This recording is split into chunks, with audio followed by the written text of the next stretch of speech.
Alright, hello there. I'm playing this tight Cascades visual novel again, like the last time. Well, the cultist thing is a bit of a mystery still, but we got interesting things about the backgrounds of the characters. It's getting pretty interesting there. Also, it seems that the perspective of the game is going to be different this time from the cool girl's perspective, so that's exciting. So, well, let me get the chat there and press a little bit of buttons on the internet. Alright, let's go then, I guess. I guess I have to move a little bit more.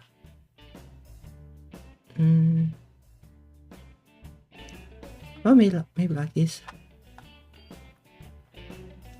I slide into my car and take a deep breath, centering myself. Then I start the engine and switch on the radio. Ooh, nice face. Waiting for a star to fall. One benefit of having an early start to my day is that the radio stations haven't yet brought on the morning drive time DJs. I like my radio to play music, not bad jokes about how to be manly. Yeah, I kinda know. Sometimes some of the radio stations had decent banter between the people, but usually it wasn't that great. All I need... Now, no idea what song it is though. The roads are wet. It rained again. It's interesting that she is so different when she's on her own.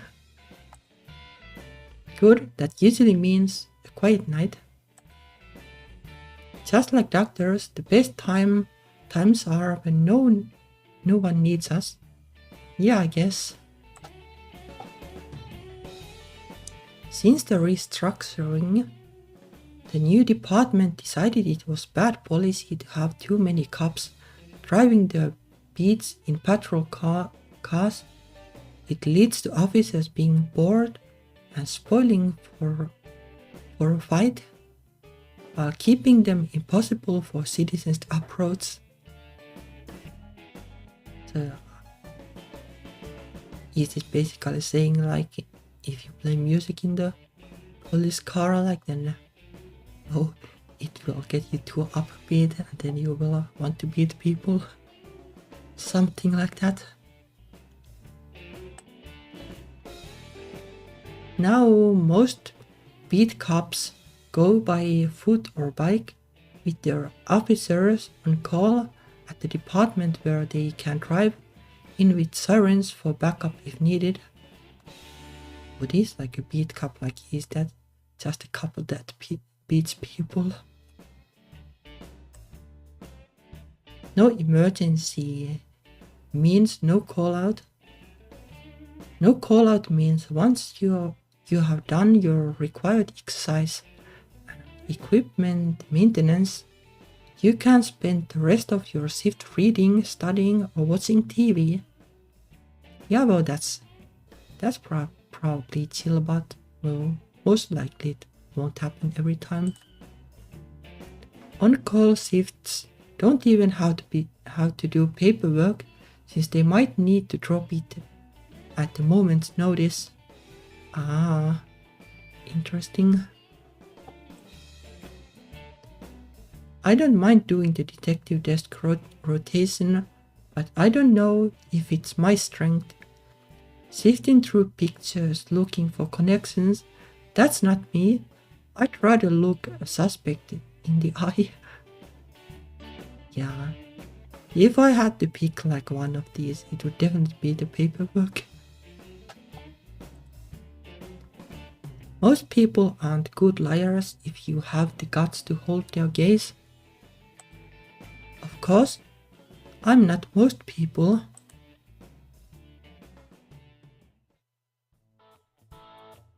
Once I reached the department, I head to the captain's office to check in. Oh yeah, she basically saying that she's a good liar. Morning, Captain. Morning, Morales. Hey Jack, everything work out okay with you and that teacher? You mean Diane? Sure, so far.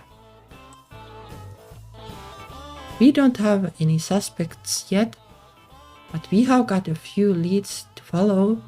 I'm expecting her to have more details later today. She seems to know her stuff. Good. You know, I was pretty surprised when it turned out you two knew each other. You never mentioned when I told you about this assignment. It was a long time ago, didn't seem important. Seems like you knew more about her than I did anyway. I didn't know she was a teacher. It was just an odd thing. Kissy told me she had a feeling about the two of you, like some connection in the spiritual realm. Yes, sure. This job has taught me many skills.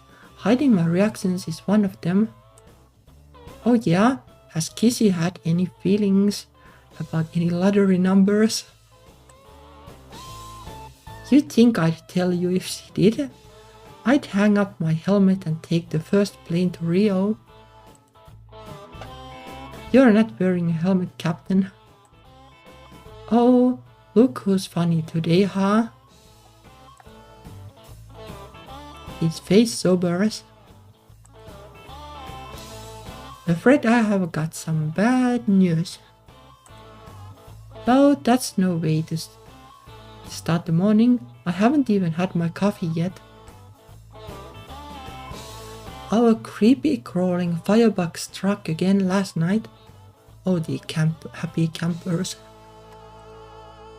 Another campfire in the woods. It rained, so a little fire shouldn't have been too much trouble. Well, it was in Douglas Woods, but no. This time they set fire to some old shack. Sent up quite a blaze. Yabo. Like these pyromaniacs sadly exist like just normally, and they aren't like cultists, they are just well weird people, I guess. I refrain from sweating because I know the captain hates that. True arsonists tend to escalate. Someone burning an old sack now could be setting fire to a church next. Yeah, like there have been like some news about there being like random empty buildings being set in fire somewhere in Finland, repeatedly, and it's probably just one bored guy who gets excited about fires. So yeah, I guess it can escalate, but mostly because that one guy gets more excited about it. If this is our case, it's taking a turn for the worse. You sure it's the same perp? Not yet. That's why I need you and Diane to get out to the scene and investigate. This one's fresh, so she might pick up clues that old teams would miss. If they just burnt down a whole building, how much can you make out of that? Yeah, makes sense. I'll give her a ring. I look up at the wall clock. After a roll call, it's still pretty early in the morning. Diane's probably got a school run to make. This scene isn't an emergency, or the captain would have contacted me at home. Calling Diane can wait an hour or two. You got her number? What?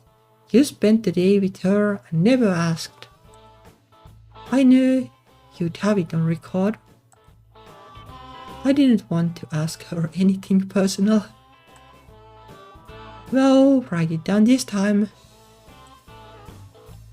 He flips through his Rolodex and reads out Diane's name and address for me to jot into my notebook. Now get your coffee and get ready for the briefing. Aye, aye, sir. The morning briefing, known as roll call, is an important part of our daily routine. First, the captain checks that everyone's present and fit for duty, and that all necessary equipment is in working order. Next, he goes over any major incidents that occurred during the past 24 hours, any important suspects we need to be on the lookout for, any new laws or procedures that have come into effect, and any upcoming events we need to prepare for.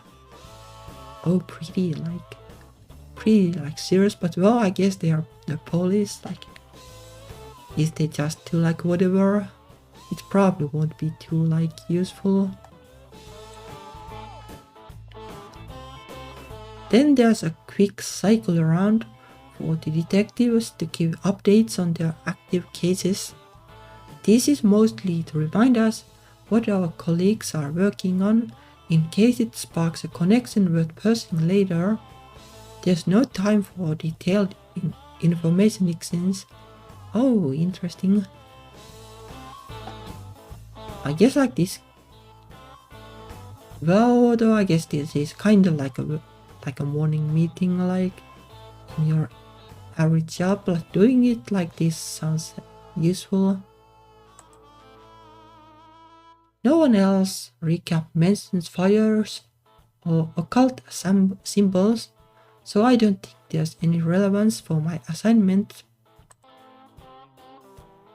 When the meeting ends, I head back to my desk to organize my papers.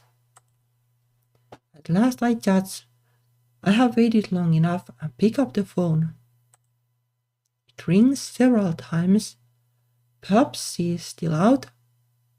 Oh, I guess it is a home phone, people didn't have cell phones exactly back then. Some really bulky cell phones existed at least in the 90s. But not sure on the 80s, maybe some kind of basic radio thingies, radio phone thingies or something like that existed, but probably not cell phones. There's a click. Hello. Diane, it's Jackie from the station. I'm at the station. Is this a bad time? No, sorry, my phone doesn't usually ring in the morning. I can hear a muffled yawn. If she drank more coffee, she wouldn't be so tired. Well, in reality, coffee doesn't help you too much because you get resistant to it, I guess.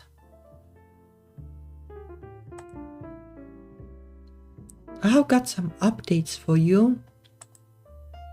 I filled her in on last night's fire and I would need to investigate the scene in person. Okay, should I meet you at the station? Why don't I pick you up at your place? That didn't came out right, did it? The captain gave me your address and it would save time. There's a lot targets a lot closer to you than the station.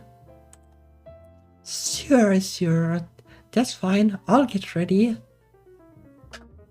Like that you can never like tell like what the other person is exactly thinking, but you can kinda have guesses like how it works. Alright, I'll see you soon. I put the receiver back in its cradle. I'd better consult my map to find the route to Diane's house.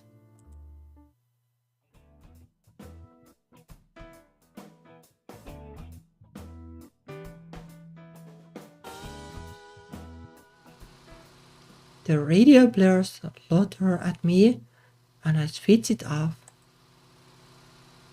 There's nothing but the drum of the engine and the sound of the road under my tires. Diane. I put her out of my mind for years. I never tried to look her up. It would be a violation if I'd used my privileges within the police to breach her privacy, but the phone book is free. Maybe she's listed, maybe she's not, I don't know, I never looked. Also, I didn't think her last name would still be Carter. Well, it's a new age. Time was not so long ago. A woman like me couldn't have had a job like this. People to do things differently now. Yeah, like not so like when this exactly changed. Like I heard like there are like random like incidents basically where a woman has been like a police officer like in the like well early which century is it? Well 1900 something like that, but probably uncommon. And then like when the world wars and stuff happened, like then like it was kind of like backwards progress. But I don't know, like I don't know that much. Diane does her hair different now. I guess she's kind of thinking like Diane is married or something like that. Like that's how like it has kind of traditionally been. Like you get married like super early. And like being a teacher is like a stereotypical woman's job. And you could probably do it like when you're married like well this age and like way earlier in the history. Short hair looks good on her. It doesn't look boyish at all.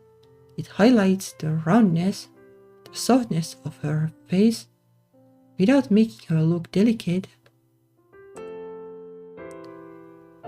She's not an eager, wide-eyed student anymore. She's grown up and she's even more beautiful. Still kind and caring, still innocent in her way, still wanting to save the world with love. It stands to figure she would have become a school teacher. But sometimes the best of intentions just aren't good enough.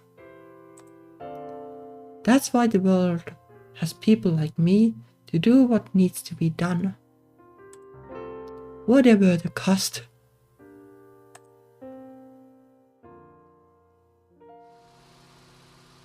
Pull up outside of what looks like the right address and double check my map. It's not a bad house, but it's smaller than I expected.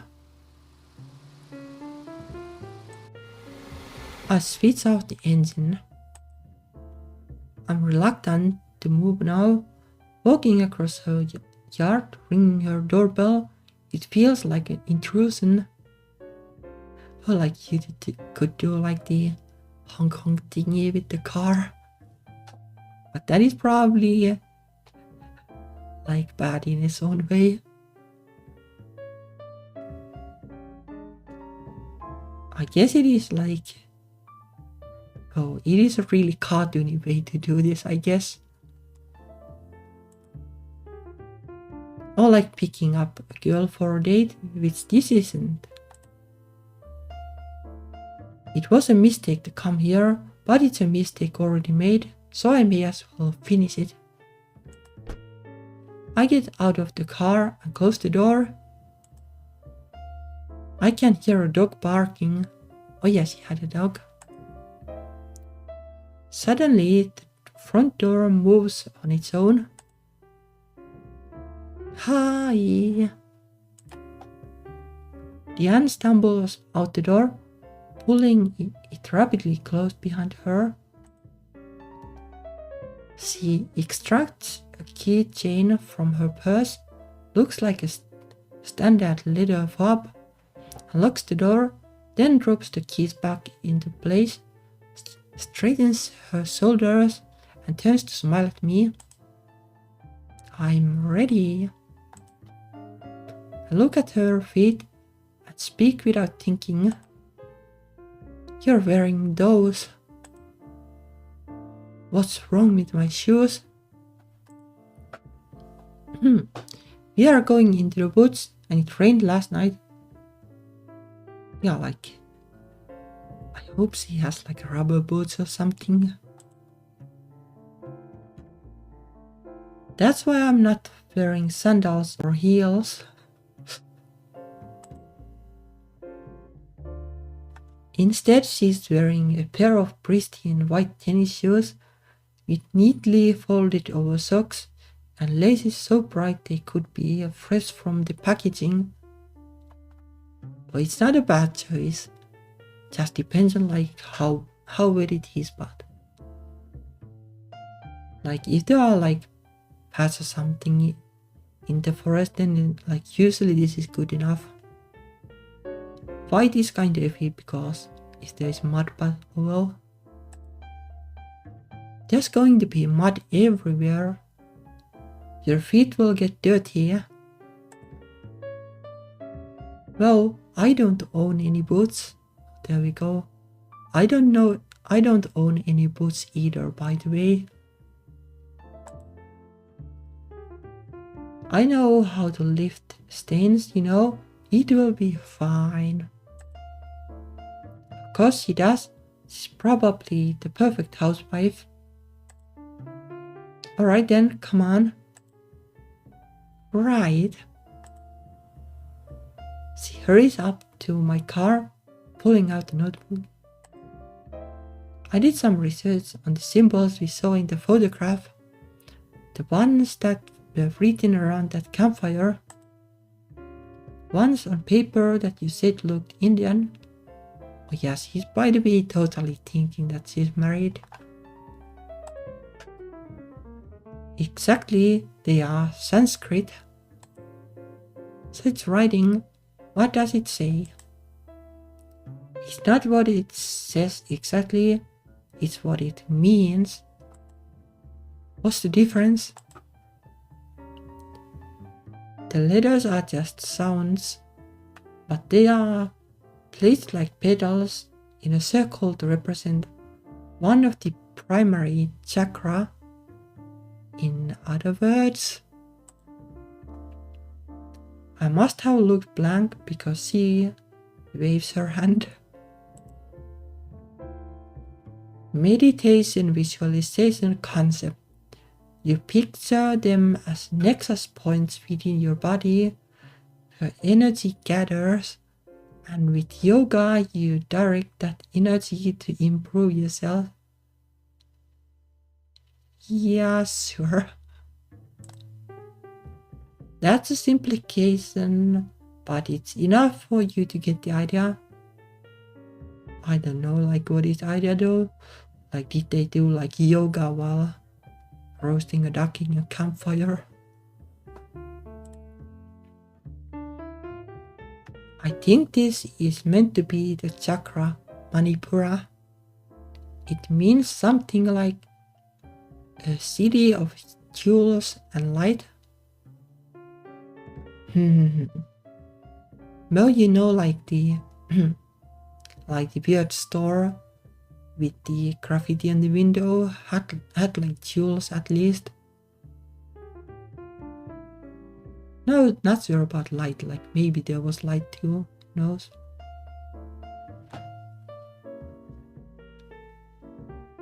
Why would you have like what do like jewels and light have to do with like yoga or stuff like that?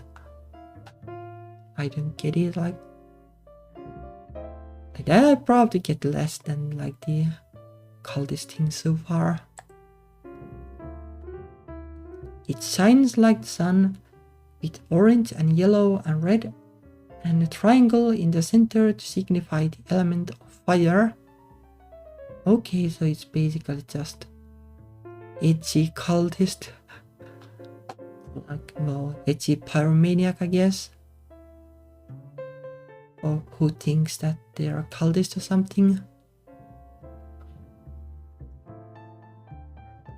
But yeah, you really need to be like into pyromania to like do like basic research, like reading books and everything, like, oh yeah, this is a good like symbol for fire. Yeah, that gets me super excited. I'll use those for the next fire. Except our perp put the real fire in the center instead. Does this mean we are looking for an Indian guru or some sort of yoga aerobics instructor? Yeah, that's what I'm wondering too. The only Indian mystics I know are the Hare Krishnas at the airports, and they don't usually set people on fire. Yeah, I have like no idea about Indian mystics at all. No, this isn't proper use within the culture. Chakra systems are popular with a lot of esoteric traditions. It's still too early to draw conclusions. She pushes her glasses up higher up. Her nose, soft little cheeks scrunching up as she settles the lenses in place. Those same cheeks take a hint of rose as he catches me watching. We should probably look at your new scene, shouldn't we? Yes, that's very reasonable. Leave her alone. She's not yours. Oh boy, you don't know, I guess. Like, yeah, maybe like the dog is kinda living with her, but that's about it. I have to keep telling myself that. I haven't seen it myself yet, only in the caption's description. Hop in, let's go.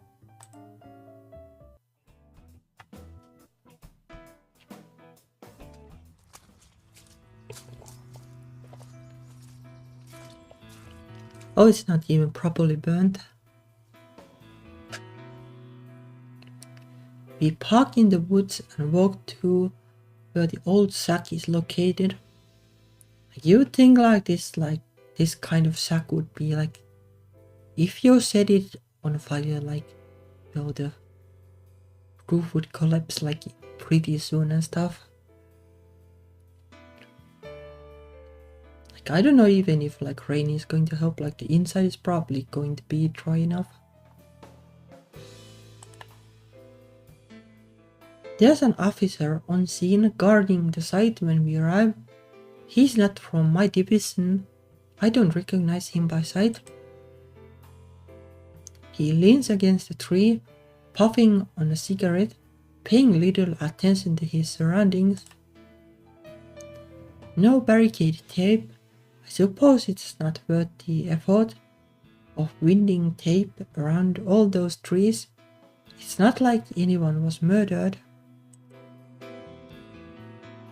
With the earlier fires, the official priority was to get it cleaned up as soon as possible to avoid alarm. There's not a lot of folks around here to be alarmed by anything.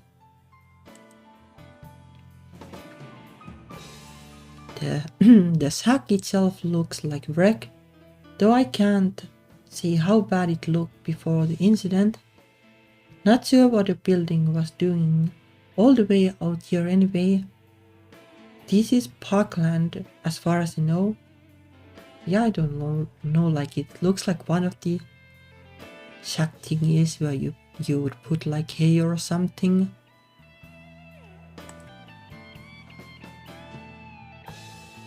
So I don't know, like if US actually had like that kind of things. I would imagine that it would be kinda universal, but no idea. Could have been a storage shed for the city division, but that's not much of a secure site to store equipment. Might have been something historical. I hope it wasn't important. As we get closer, the officer finally turns to notice us. Excuse me, you can't walk through here. You'll have to go around. I'm the detective assigned to the forest fire case. I show him my badge. This is my temporary specialist, Diane Carter. Well, pleased to meet you, ma'am. I'm Officer Romano.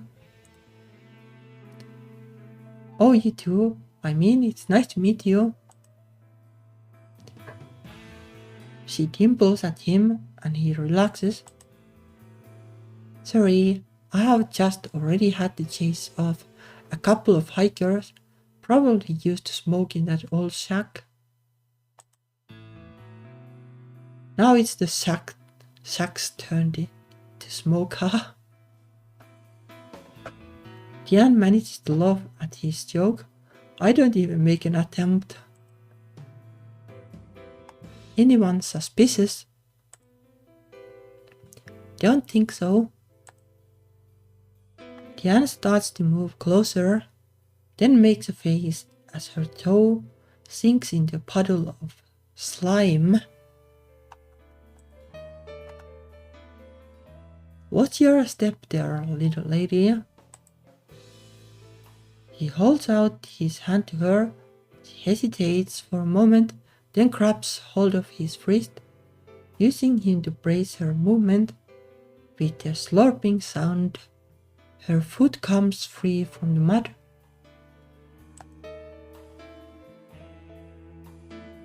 You all need to be careful.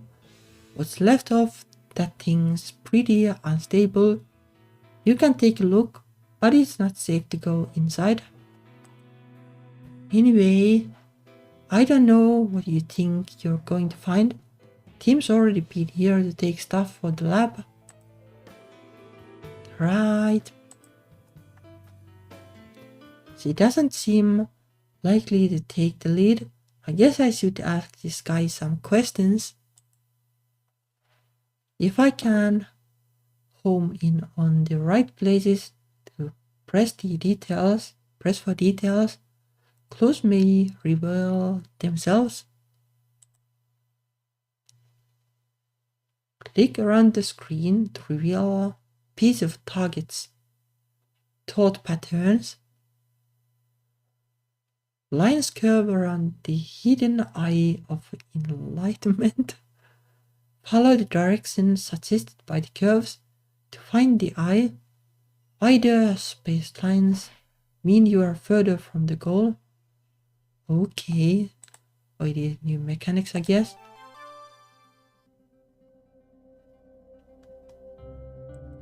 is this supposed to work? Oh, I see.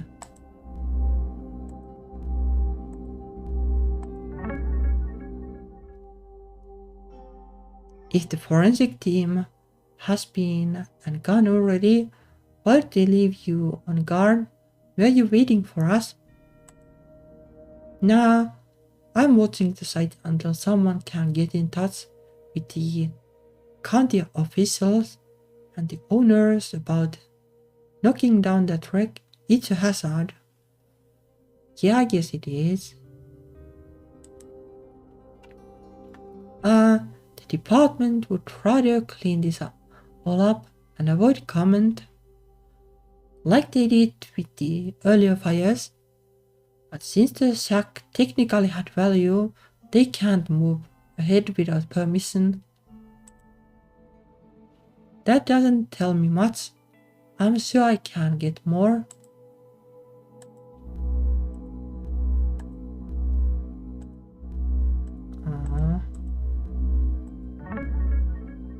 No idea like what the point of the eye is, but well, it's kinda interesting mechanic. It rained last night, didn't it? Shouldn't that have put out the fire? Well, I guess it did because it's not completely burnt. Not once it got going. Hot fire throws off light rain. The hard part is getting one started on wet wood. So they needed an accelerant. Probably, team found an empty liquor bottle over yonder. It might have worked. They took it to dust for prints. I murmur a quick clarification for Diane. They are hoping the culprit might have left fingerprints that can be detected in the lab. I know, I watched TV. I shrug and look back at the officer. Do you know what kind of hooch it was? So many bottles have fancy labels with weird pictures. There might be something in Diane's line there. Sorry, you'd have to ask the lab. Well, we can go back to the station later to follow up on that. What else does he know? Okay, I guess like this is the play kind of. Or maybe not. Speaking of prints, did the forensic team manage to get any good footprints on this mud? Diane bites her lip and looks down, apparently worried she stepped on evidence. Nah, the ground was too churned up between the rain and the fire response team. They tramped all over. Okay, well. Oh, I guess like they probably tried like it's not completely burnt because like fire trucks or something. This was still burning when they were called out. Oh yeah, there was quite a show. The sack wasn't huge, but it would have sent up flames much higher than a simple campfire. Yeah, I still think like this should have collapsed like no matter what. Like maybe the fire truck was like fading like immediately next to this thing, then it wouldn't have, but I doubt it. With all the mess, you think there'd been a whole troop of dancers through here? Dancers? There's no evidence of that, is there? Oh no, it's just a figure of speech. The other ones thought it was funny. Bad jokes are standard on the force. What about tire trucks? Only wheels in the mud were the fire trucks. So I guess there was at least a fire truck. Like no idea. Like maybe the shack was like, well, more like a house or something than a shed or something.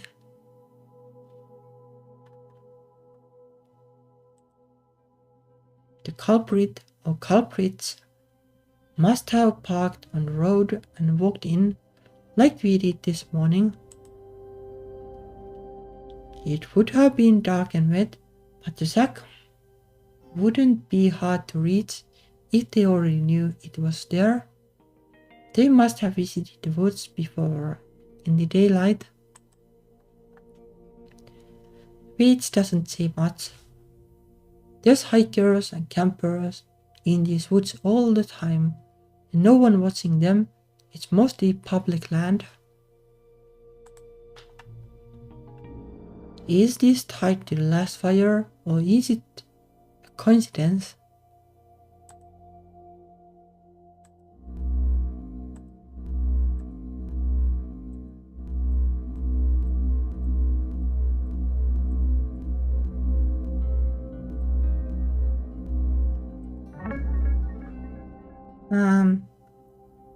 When the team was here earlier, did they find any signs of occult connections?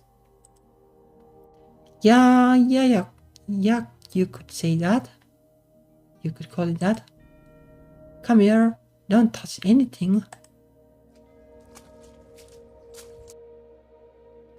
Following his guidance, we move closer to the burned out cell and peer in through the opening that might have been a door.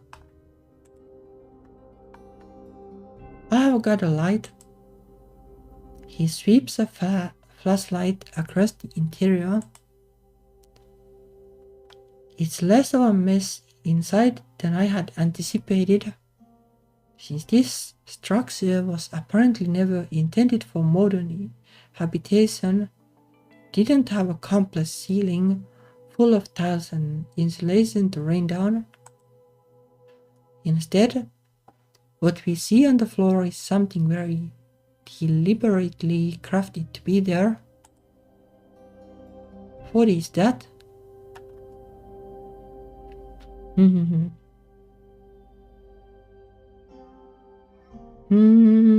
I don't know, like maybe it's a board game or something. Like maybe it's just some bored kids that were playing like board games in the shack and well, it somehow set on fire. Like maybe they were smoking or something.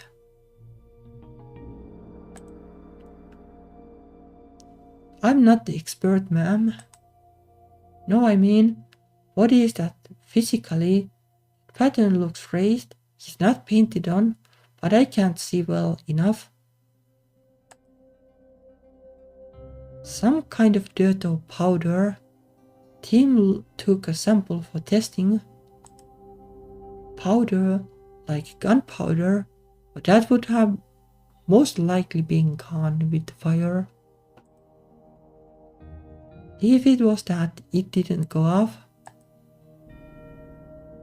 Well, the shed didn't fall down, so if no fire ever touched it,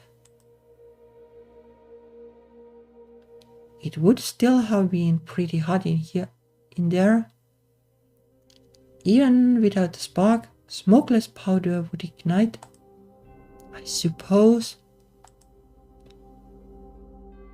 Somebody obviously took a lot of time drawing all those lines. The design means nothing to me, but it's definitely detailed. Diamonds and curls and stars, crosses. It couldn't be easy to arrange all of that out of powder. If they meant it for it to burn, would they leave that a chance? They might. It depends on what the purpose was. The element of chance in divination is... Ma'am, if you're going to talk about unholy practices, I'd rather you didn't do it here. He gestures toward the pattern.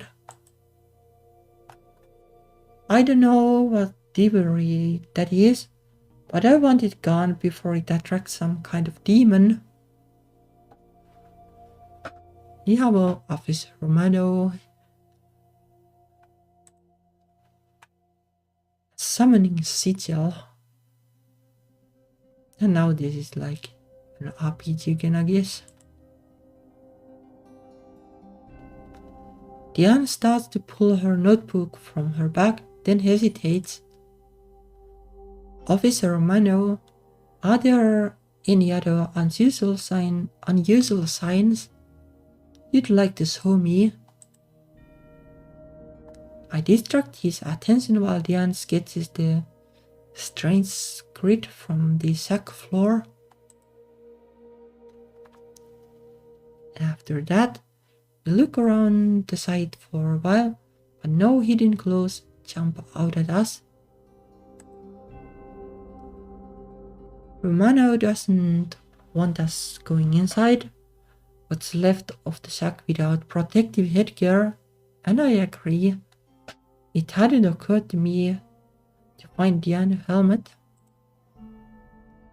Clearly, Diane thought ahead about some things though. She got a little pocket compass in her hand and is taking readings. I wonder if she's looking for ley lines. Considering Romano though, I don't ask. She'll tell me later if it's relevant. Once she looks content with her notes, I nod to Romano and leave the sack behind us. We walk back to my car.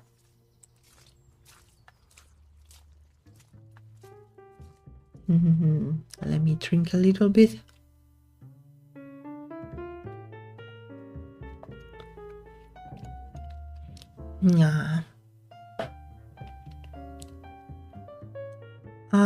As we settle into our seats, Diane makes a face. My shoes are covered in mud. I have got clumps up the sides. You're taller than me. How come your feet look fine? I watch my step. I don't want to ruin your floors. Hang on. She does her best to scrape the mud off against the curb. Sorry. Don't worry about it. The car's seen worse. Important thing is that we important thing is that we get to the bottom of this sooner rather than later. We are in a hurry now. When this case was just an unknown perpetrator setting weird little campfires, it was a curiosity. Now it's a danger. Pirates, people who get obsessed with watching things burn, they don't stop. It's like an addiction. They always want a bigger or better hit. So far, they have stayed out in the woods away from people, but now the next target is probably going to be bigger. If we don't find the culprit soon, someone could get hurt. Right. So, any ideas who might be behind this? Yeah, I don't know, like if those symbols are going to help. She pulls out her notebook and starts flipping from page to page. Well, what we have seen so far doesn't really confirm the set tradition as far as I can tell. That pattern in the sack is nothing to do with Sanskrit or chakras or any tantric practice. And it's not related to the kinds of symbols that were drawn on the Lucky Penny's window either. So you don't have any leads. That's not what I said. It's not a tradition that's been passed down for generations, and that does tell us something about the practitioner. So basically that they are just like picking up random things and painting them, I guess. In my estimation, the person behind this must likely fall into one of three categories. Alright, let's see. Like bored kids, and then like some pyromaniac that is obsessed with like weird scripts and stuff at least. And no idea what the third one is.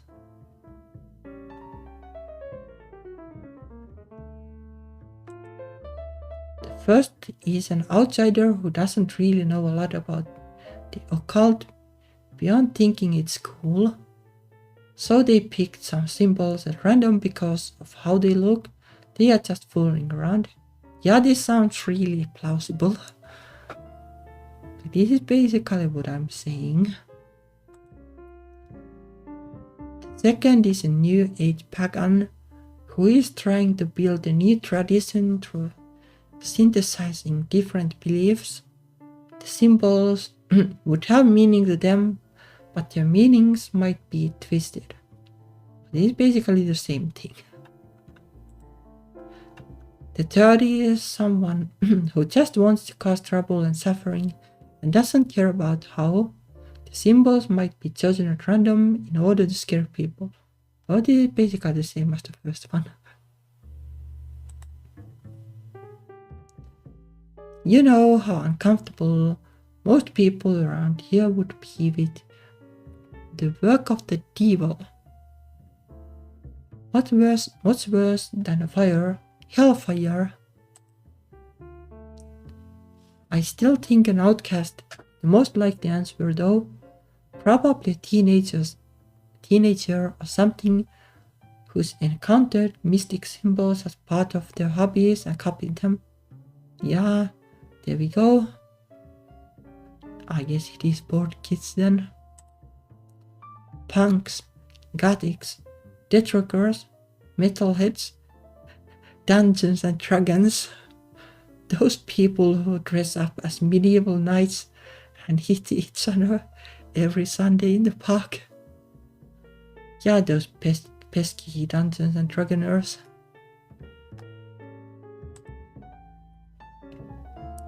If we talk to people like that, we might find someone who knows these symbols, or who has a friend who's a little too interested in fires. But there's a problem with this plan. Which is this. We are grown-ups now. No outsider group is going to tattle on their friends to a couple of boring adults. Yeah, these boring adults sure won't like understand Dungeons and Dragons and stuff. I think she's been spending too much time with small children, damaging her self-image. We are not in high school anymore, except for the sword fighters. You probably couldn't even find these people. Oh, you'd be surprised. Huh. I start the engine. Yeah, now they are driving like the local like board game club or something. Buckle up, we are going for a ride.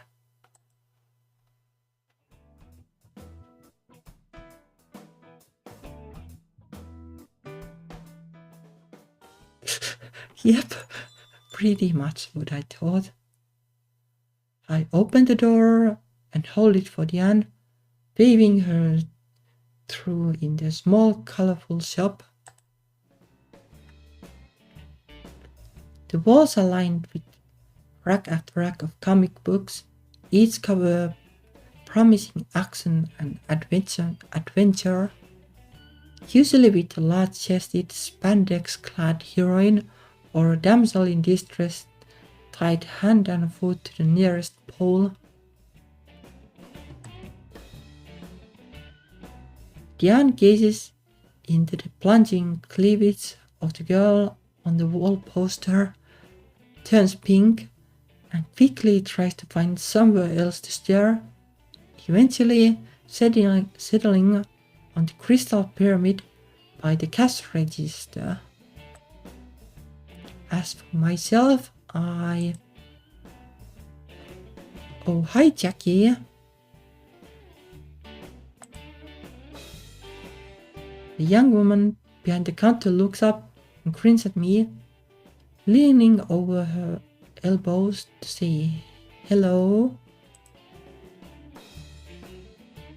Hey Tanwen. You're up. You're too early this week. The new silver cat's not in yet. Diane blinks at me, apparently shocked to discover that I not only know how to find a comic shop, I'm a regular.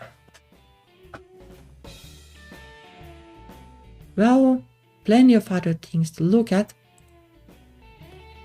There are multiple bits of useful information hoping you get here. Comic stores see a lot of people in and out, especially people with strange hobbies. It's a common point of reference. They used to find others with similar tastes. Diane's right that I don't have a lot of connections with young punks anymore, but that doesn't mean I don't know anything about how to find them, and this shop is a good starting point. Yeah, I like how they are like kinda slinging mud at this kind of stores, and well, I have been to this kind of store actually, and I know people who go into this. Actually, I bought even like one board game once, and then like some manga.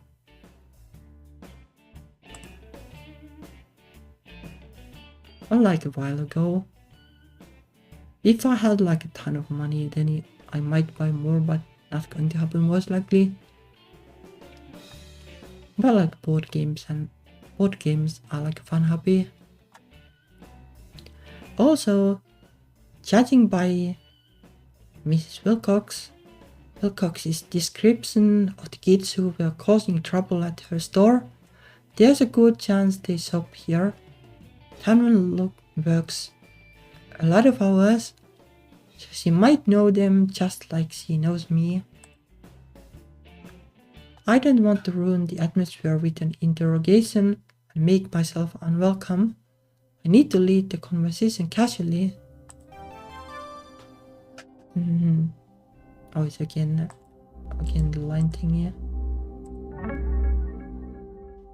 I tilt my head towards the pyramid, sitting on the store counter. I don't think I have seen any of those on display here before. Store selling crystals and charms now. It's certainly possible. They do have a few toys and trinkets on the back shelves. If they are starting to move into mystical doodads, that might affect the store's audience. What? Oh, no, that's mine. Sort of a good luck charm. What stone is that? Yeah, I think they said that this is like a good luck charm or something before. Like she had one in the cart or something. Carnelian. It's for creativity and positive energy. Oh, not a bad choice, I guess. If it worked, that is.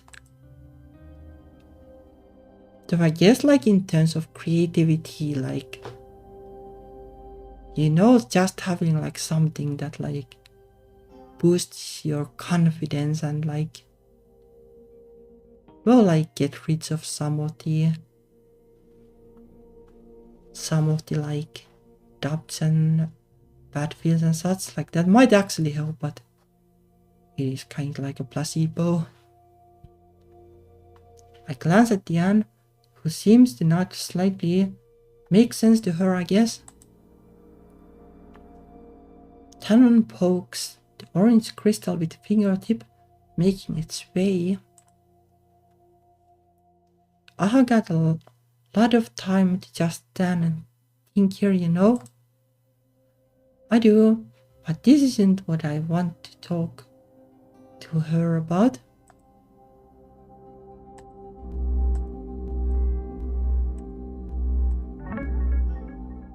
I like that the minigame is just basically clicking randomly until you see the white box. Like, I have no idea how the lines work. Actually, I was hoping you might have some advice, a recommendation. You're looking for something new? Not me, my friend. ... She's shy, never been in a comic shop before. Aha! Well, we were talking about superheroes and all their different powers, ice, magnetism, probably magnetism, flying, invisibility. And she was wondering if there are any good superheroes who are based around fire powers. Diane nods, focusing her features in the familiar expression of shy but eager curiosity. Got any suggestions? Well, sure, let me think. There's the Human Torch, of course, but he doesn't really... He hasn't got a solo title right now, and this isn't a good time for a newbie to jump in on the floor. Too much continuity, too many writer changes. What do you want is Firestar? She's got a mini-series. Was that the girl from the cartoon? I thought they made her up for TV. They did, but now they've brought her in with a new backstory. She's a mutant now and she... maybe I should just read it. Poor Diane obviously has no idea what we are chattering about, but she's doing her best. Yeah, okay. I navigate tracks and pick up all 4 issues. Well, now she's down the rabbit hole, I guess. There probably won't be any clues in them, but being a good customer will keep Tanwen sweet.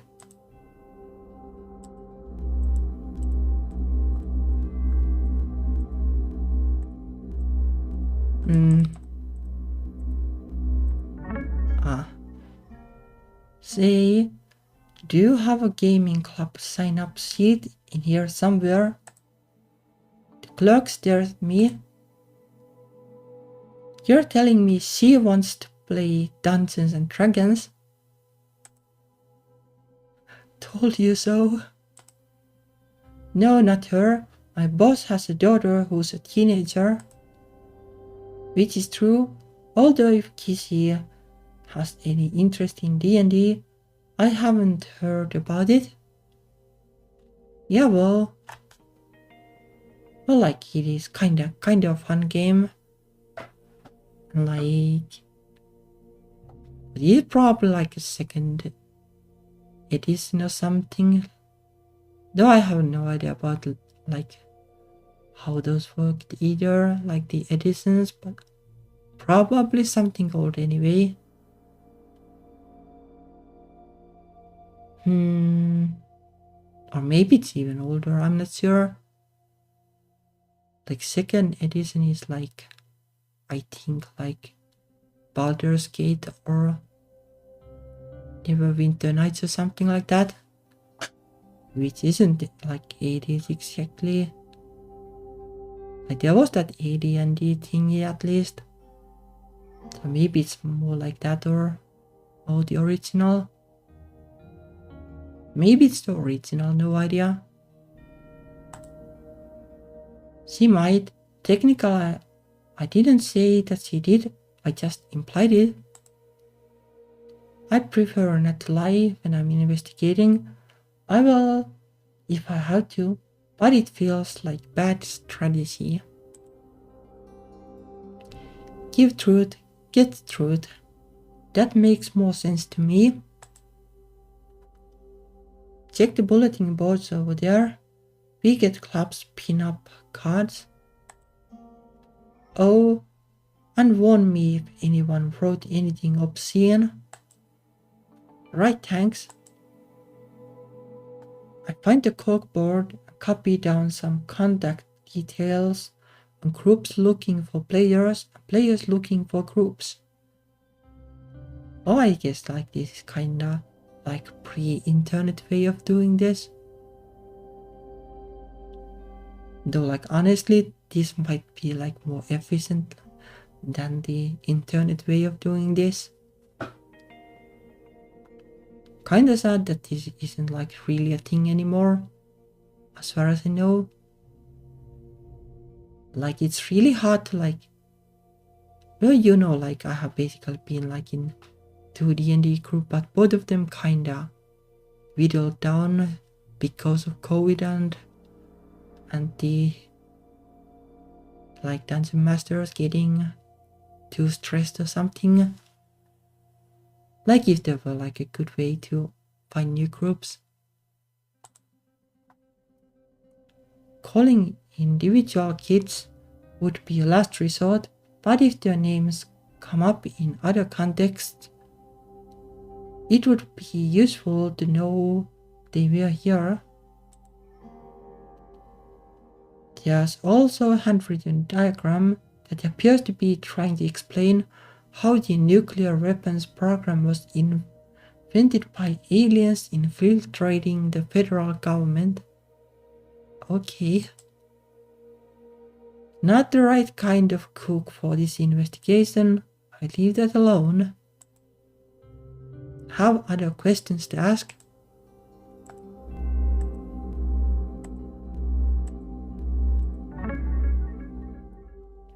Hey Tannen, speaking of teenagers, do you know a couple of kids, a Hispanic Punisher fan who's got a friend with a mullet? Judging by the t-shirts Miss Wilcox described, I'm pretty sure he reads that comic. That sounds like Eduardo and Alex. Do you know their last names? Eduardo Crass and Alex Mitchell. Before she can ask why, I cut her off. Thanks, I'll ask my friend if that's them. I dropped the comics on the counter. Can I get these? I could. No, that's my treat. It was my idea. Well, that's true. I'll just ring these up for you then. Yeah, you know you get into trouble if you do like that. Well, sometimes in good kind of trouble if you pay for like other girls like things. We returned to my car and I tossed the bag into the back seat. So, why exactly are you buying me comic books? Well, you used to read fantasy novels, didn't you? She makes an odd face, her lips pulling away from her teeth. Did I embarrass her? I suppose I shouldn't mention things from the past. She is respectable now. There's a chance that you might find some of your mystic symbols scattered around in the yard, and that might point to a kid. Mostly, I just wanted to buy something to keep her friendly while I was getting the other information. We have got a few possible avenues, and what might be the names of our shoplifters. I'll run the names next time. I'm at the station, see what I get.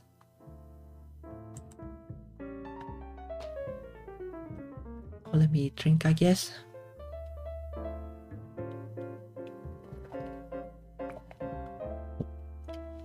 Yeah.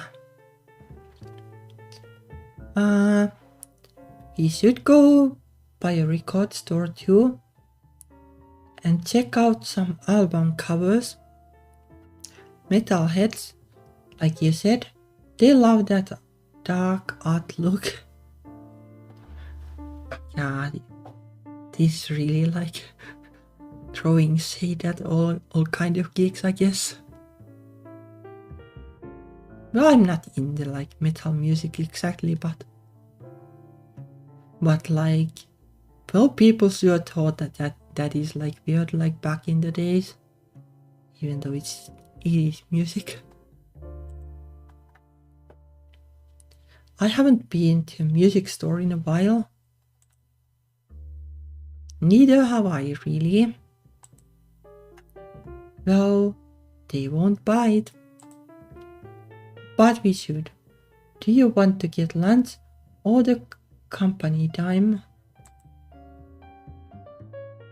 Does that mean we have to eat donuts?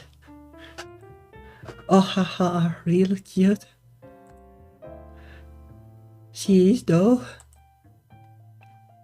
If I'm feeding a specialist in the course of our duties, I can expense it as long as I don't go overboard.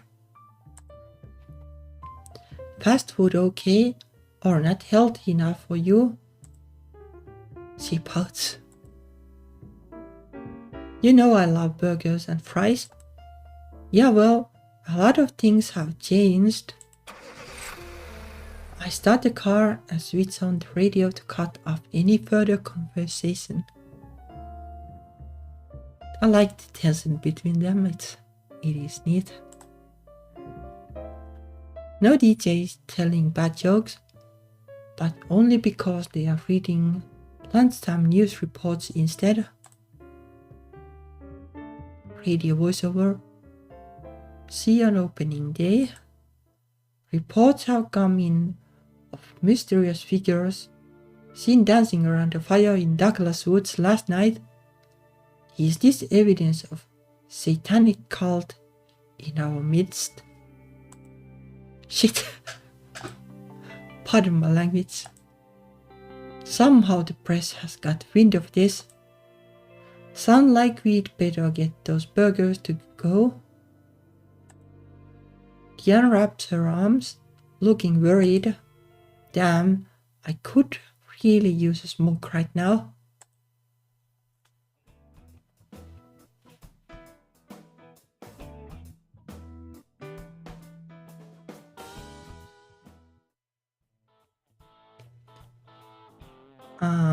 When we get back to the department, I settle Diane in the break room with our bags of grease and go in search of my boss.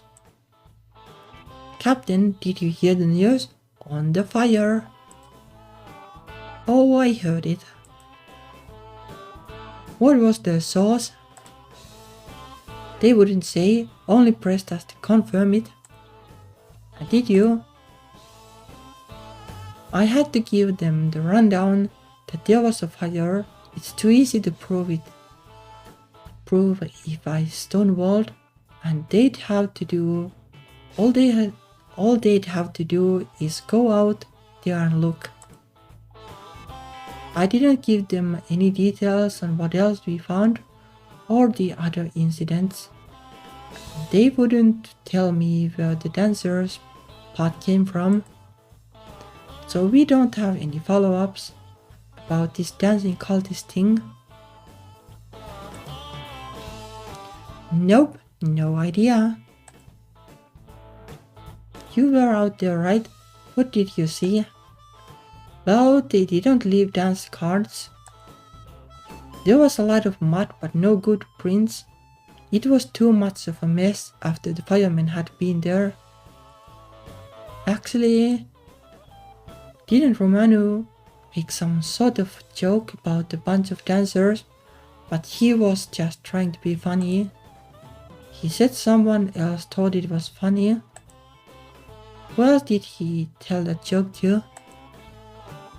Romano said that some hikers saw the fire scene this morning. One of them might have had too much imagination. I'm not going to point fingers at the fellow officer without good reason. I don't even know who called the radio, and I don't know who he talked to. Still, it's a possibility. Yeah, it's possible that...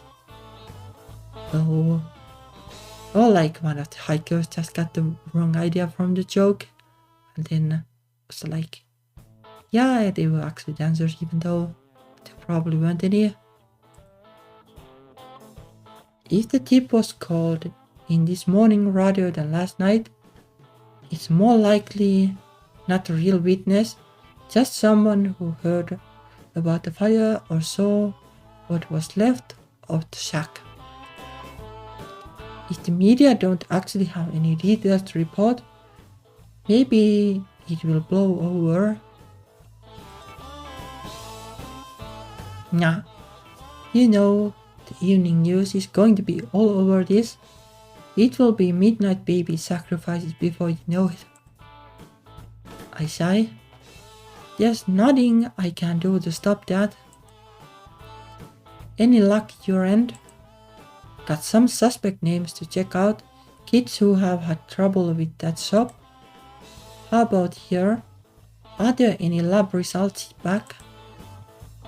Too early for anything sent off from last night's scene. We did get something interesting on the vandalism. Do you remember the red paste? The one that kind of looked like blood or clay? Yeah, turns out there was blood on it, but not human. It's kind of powdered animal blood for gardening. Of all things. You know, my mother loves gardening. I'm not going to ask her if she feeds her plants blood. Don't think I want to know. Yeah, that is kinda creepy. Anyway, this particular blood meal doesn't dissolve in water, so it looks like our perp mixed it with mud before painting it on the window. Where do people get this blood stuff? Any hardware store with the garden department. It's not restricted. Yeah, I guess.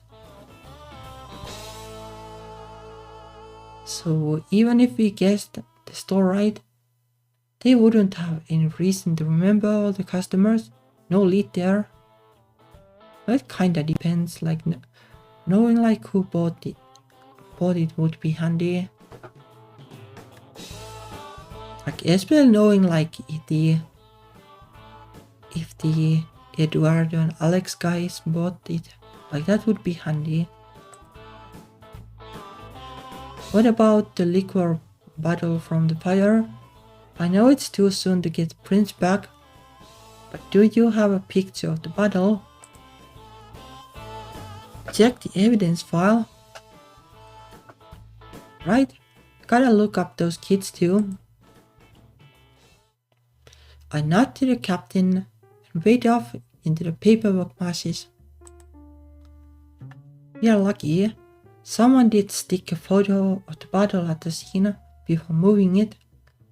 It's a rum brand with simple white label topped by a black and red bat. Yeah, not sure like how useful that is. Bats probably mean witchcraft. I should tell Diane that maybe it's a vampire, but then like it is related to blood, right? Next task is to pull the files on Eduardo Cras. There's a matching name with a record for misdemeanor vandalism. Kid was caught spray painting on a wall, sentenced to cleanup and community service. That sounds like it fits with our shop window graffiti artist. Yeah, so it's just some kid who got salty for being kicked out of the store and graffiti painted the window, I guess. Something like that. Let me drink again.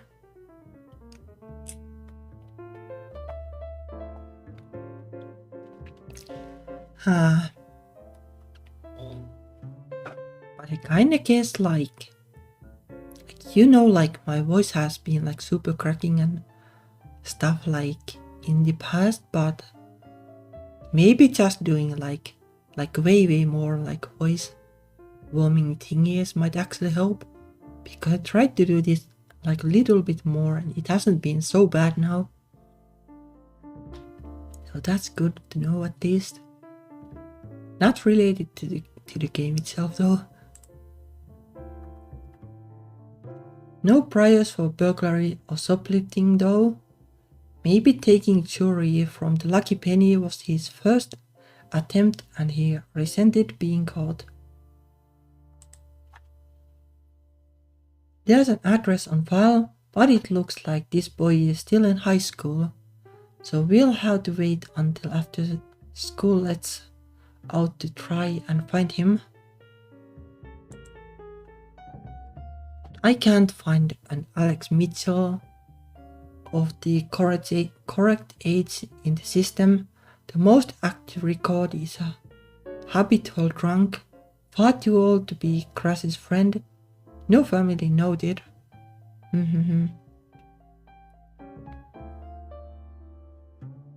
No, maybe this is like Alex Mitchell is the dad, like his dad is drunk, and then like the kid is like Alex Mitchell Jr. or something.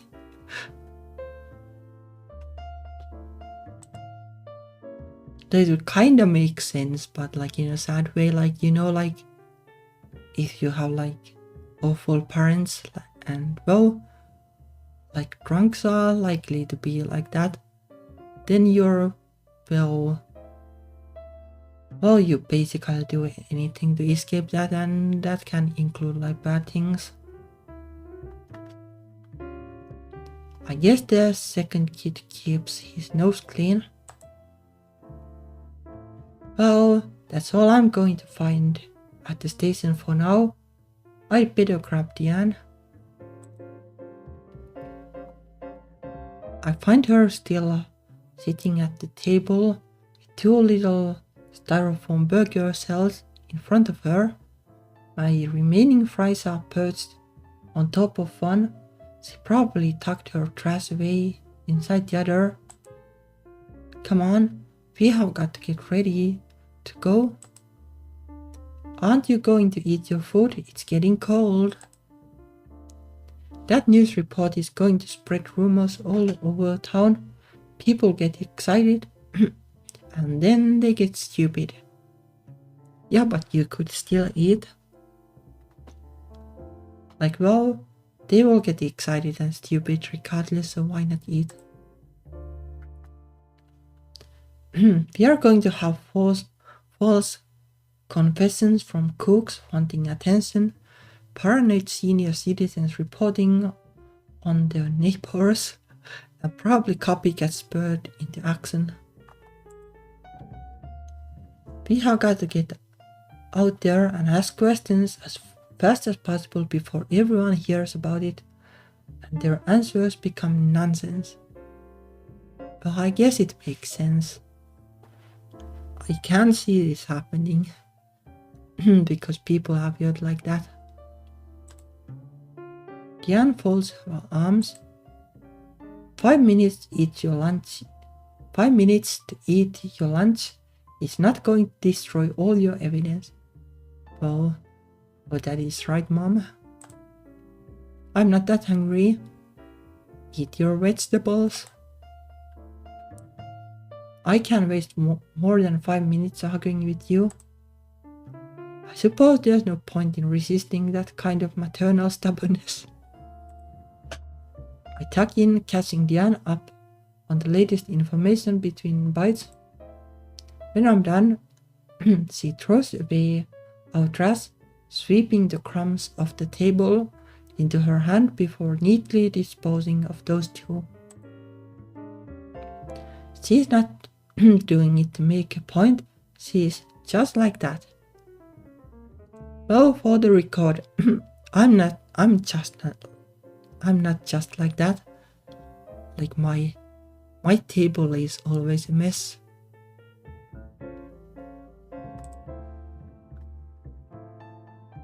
Let's go find that record store.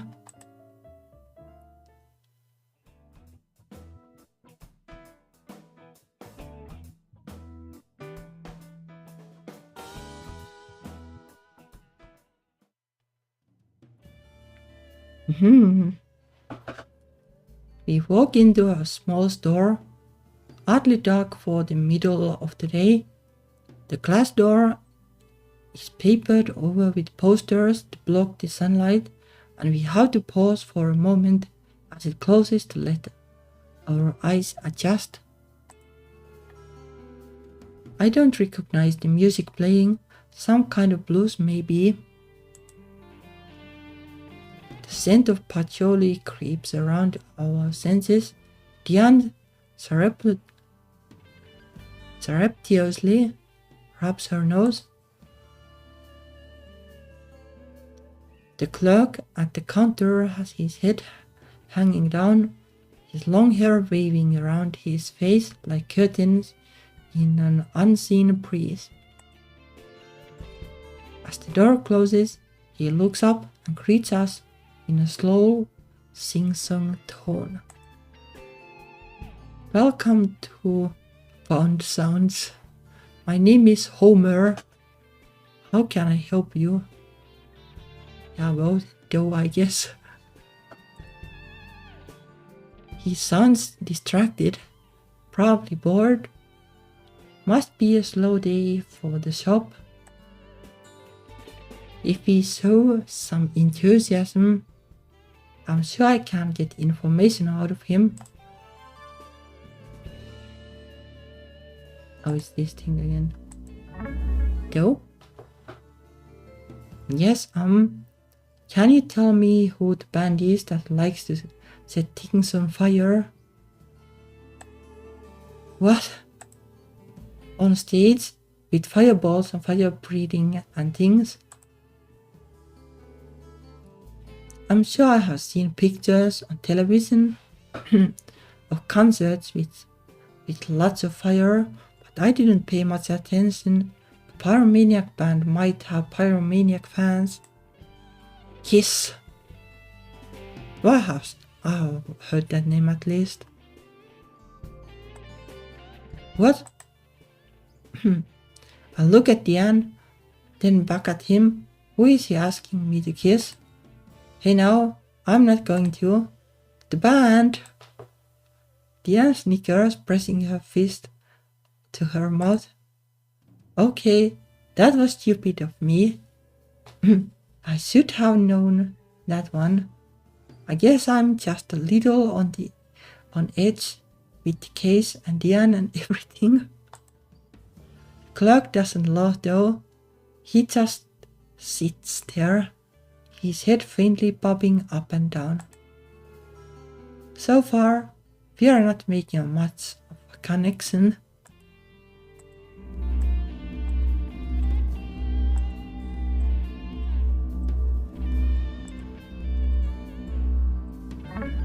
Though, who would you say has the coolest album covers? Like great paintings with devils and angels and pentagrams and... His eyes twitch open only a fraction. Yeah, check the metal section. And that's it. No guidance, no suggestions.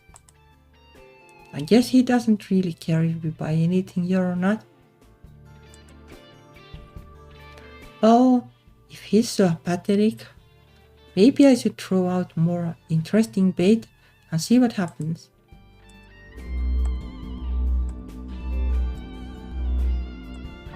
So, if I were interested in summoning demons, do you know anyone who would help me with that? That at least made one eyebrow hole its way up his face. Look, lady, you're going to have to impress your girlfriend some other way. Impress your girlfriend some other way? What? She's not. Why don't you try buying her a great album? Bet that makes more impression. With that, his gaze drifts off to the ceiling, ignoring us. Oh, it was a long shot. Let's look at these albums. Right. We start flipping through the albums, mostly in the metal section, but checking the nearby hard rock bins as well. It's not hard to find occult themed bands, but the symbols tend to be obvious and in your face. Stone crosses, inverted crosses, lightning, fire, lots of fire, bats, skeletons, pentagrams, full moons, ominous fog. The average album effect is like a Halloween party with guitars and long-haired men. Intricate and mysterious sigils are nowhere to be found. Oh my word! I turn to see what she's found. It's not anything occult. It's a bright white cover featuring a photograph of a teenage girl with soft blonde curls who is entirely topless. Not even a pricing sticker over the nipples. That girl looks rather young. Is that legal? It's pretty. I guess that makes it odd. Aha. Yeah, well. Alright then. Diane shakes her head. I found this. I hold up a record of an all-female band with wildly teased hair dressed in shiny black corset tops, shredded jeans and fishnet stockings. Wildly teased hair. Well, I guess then dressed in well, hot look, but I never really liked this music. Yeah. Remember when we used to go to concerts? I fumbled the album slightly. I thought we weren't talking about the past. Haven't been to one in a long time unless I was called out for work. Me either. I guess that's how it goes. I turned my back on her to file the record away. You found anything useful? No, it's all generic Satanism here. Did you want to buy something?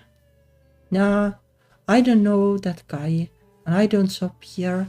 I don't have any need to keep him friendly. Besides, I don't want to give him a reason to think he was right about us. Then I suppose, oh, what is it? Satanism.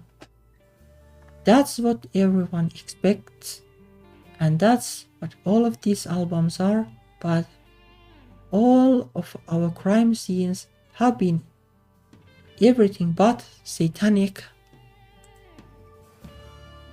This is all completely wrong, and that's useful because it shows where we don't need to look. Okay.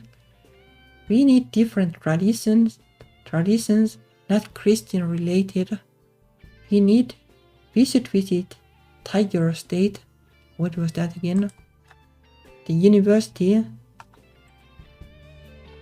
The student union building, where all the clubs advertise. University students are into all sorts of things. Oh no, we are like throwing shade on universities too.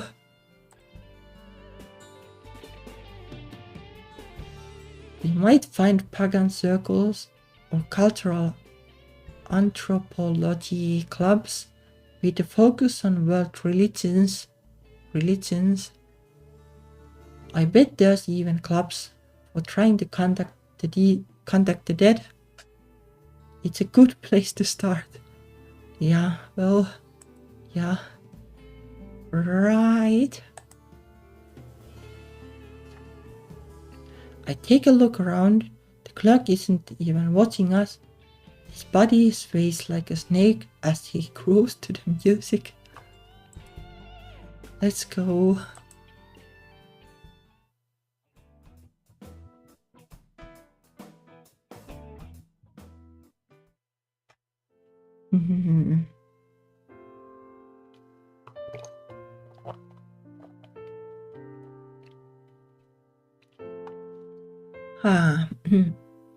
They say high school is supposed to be the time of your life.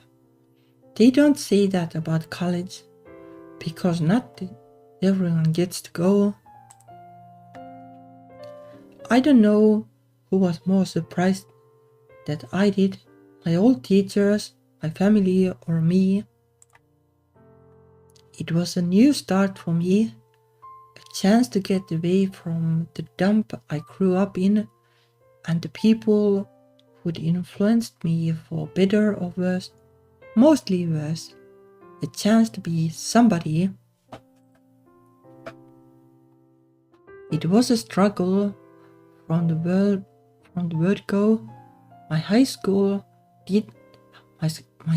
hadn't done much of a job to prepare us for higher education. They just wanted us up and out. I knew that people saw when they looked at me. I knew what people saw when they looked at me: a freak, a punk, a loser. I didn't care about that. What mattered was what I could prove to myself. It's kind of funny that she was well, kinda edgy looking when she was young, and now they are basically all young people are suspicious and shady with this investigation basically.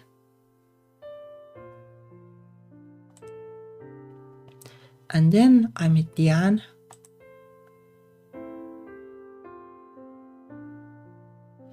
In high school, I did a lot of things with a lot of people, sometimes because it was fun, sometimes because I needed to stay on someone's good side. A favor for a favor. That's how the world goes round. I had never been in love. I had never even been close to a girl like her, one who wore penny loafers and never worried where her next meal was coming from, and went to church every Sunday like it meant something. It's not that I thought being gay made me sinful, it's that I thought all of me was sinful. I didn't want to ruin her for her future husband, but she was more than just my fantasy. She was my best friend. I couldn't stay away. And when she finally told me how she felt, then I saw how brave and how scared she was at the same time. I couldn't say no. I tried so hard to make things good for her, to be the partner she deserved, but it was hard. Diane's family wasn't rich, but they were still supporting her. I was on my own. Diane wanted me to take the same classes with her, classes she did, but I knew I couldn't. I was never as academic as she was, and I was exhausted from working nights. My course load started to slip. There were so many things I didn't tell her back then. I wanted to be the perfect girlfriend, her protector. I never had enough time with her, and I wanted all of those moments to be romantic. I didn't want her to worry. So I didn't talk about my family, and I didn't talk about my sleeping grades, or my job, and how much it sucked, or how I felt that I wasn't good enough for her. I never could be. I started hitting up bars just to blow off steam. One drink led to another, and soon enough I proved to myself what I should have known all along. She was better off without me. Well, this is why you kinda are better off if you actually communicate things over, and not just bottle up your feelings and stuff.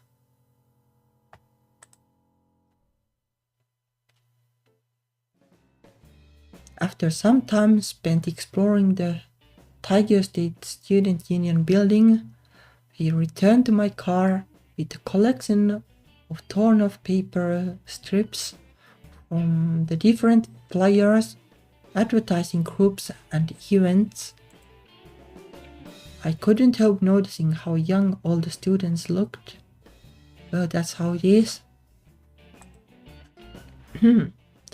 So I have got Tantric Yoga, another D&D group, the Drum Circle, the Neo-Pagan Alliance, and the Tarot Reading Club. Oh, this sounds kinda iffy, but yoga and D&D and they are fine. Tarot reading is probably just humbug, but not dangerous as far as I know.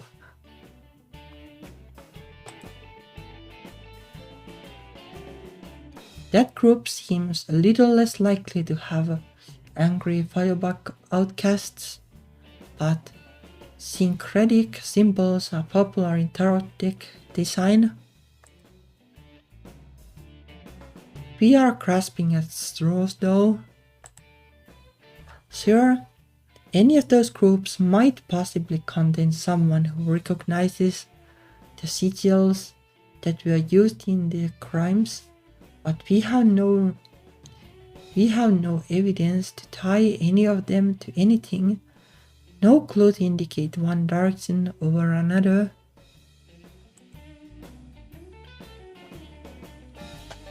And since none of those groups are meeting today, we can't round them up to ask questions.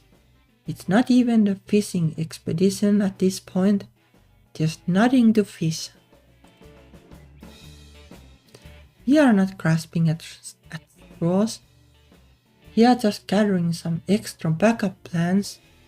The more information we can take in, the more of the picture we understand. Well, you're basically just now indulging yourself into geek culture and hoping that it helps in solving crimes.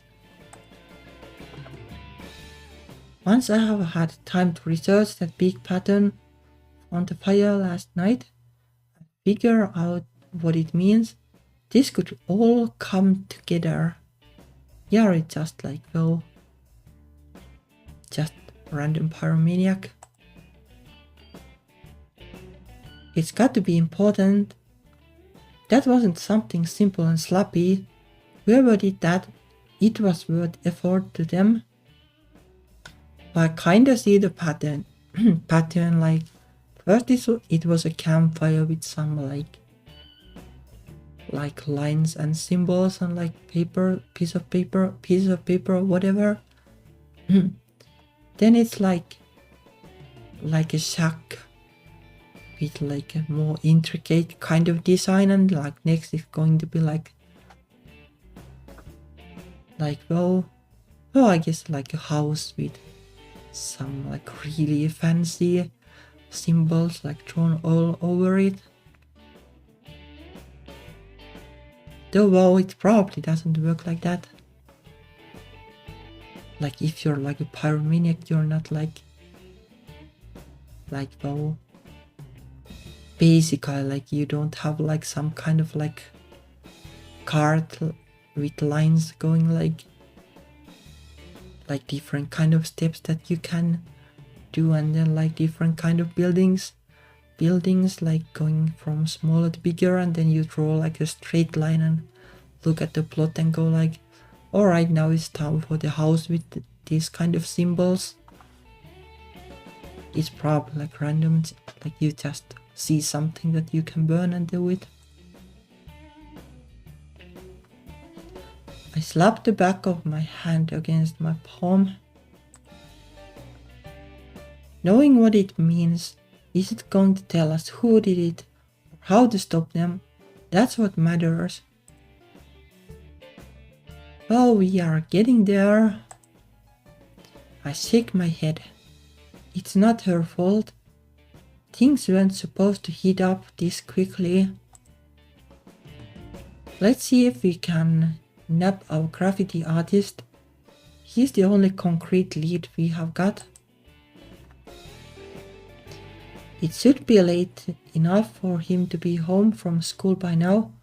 We can swing by the house. He might be out with friends or have after school activities. Wouldn't it have been easier to find him at the school? Yeah, well, like she as a teacher would probably have to know like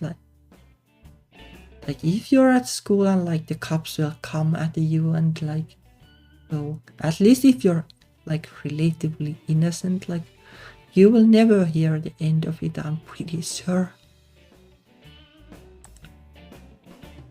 If I walked up to a kid in the open and pulled badge, he might panic and run. I don't want to have to tackle someone who's barely a suspect. And that too, I guess. So if we find him, can you smile and look sweet to keep him relaxed?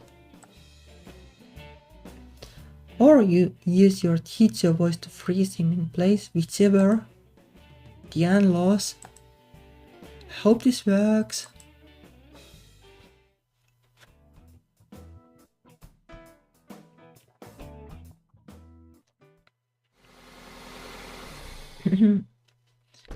We arrive at the address, record and get out of the car. Looks like the right place. I gesture for Diane to follow me, then proceed to walk up and knock on the door. Look friendly. I am. You could try smiling. Inside, I can hear someone yelling, something like, got it. The door opens, revealing a young man. Hello.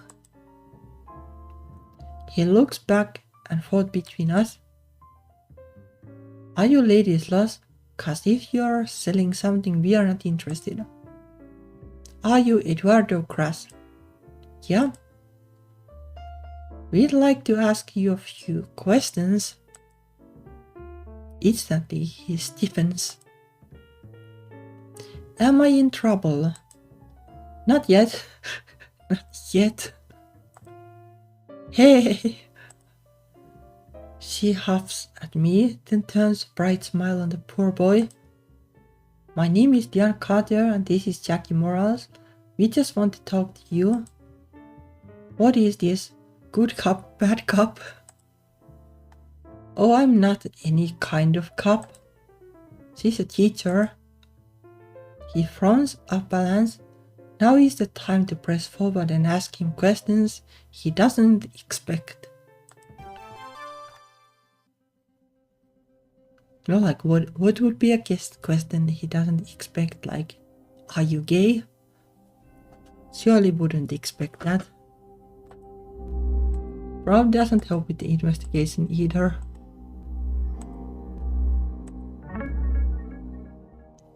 So I heard you have done some graffiti. You are cops. I'm a detective. I'm trying to corroborate some information. Like what? What did you paint? What sort of pattern? He snorts, looks at Diane again, then straightens up. Okay, sure, I'll tell you. I tried to spray a skull, only it came out totally lame. It was just a blob. 'Cause you know, I'd never done it before, and I thought it would be easy, but it wasn't.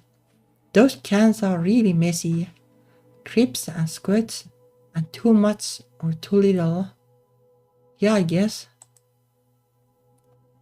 So then I figured I'd try basic shapes so I couldn't screw it up.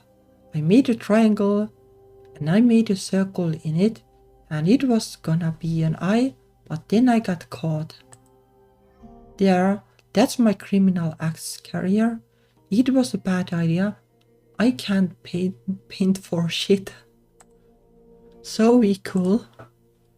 So if you painted on a building again, you wouldn't use spray paint. I wouldn't paint on a building again. I got no talent, man. It's embarrassing. Was there anything useful in what he said? I got to look deeper.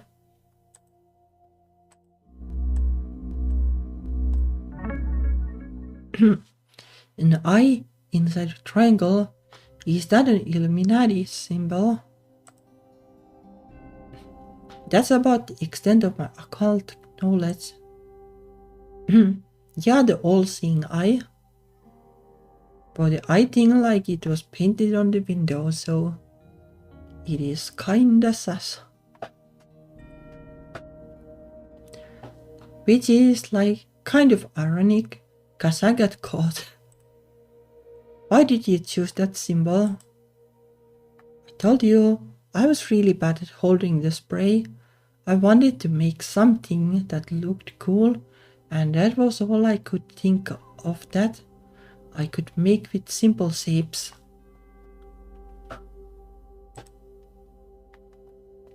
Picking arbitrary mystical symbols because they look cool, isn't that what Diane said about our unknown perp? So you believe in the Illuminati? Probably not if it's just a random symbol.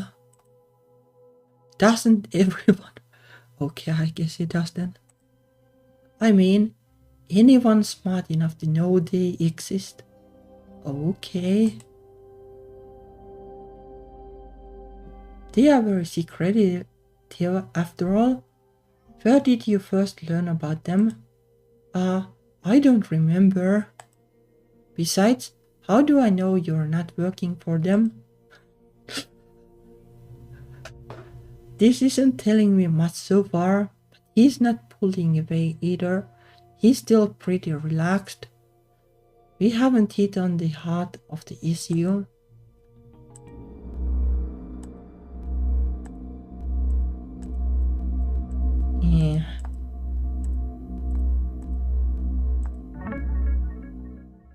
Have you heard of a shop called the Lucky Penny? That place sucks. All they sell is trash.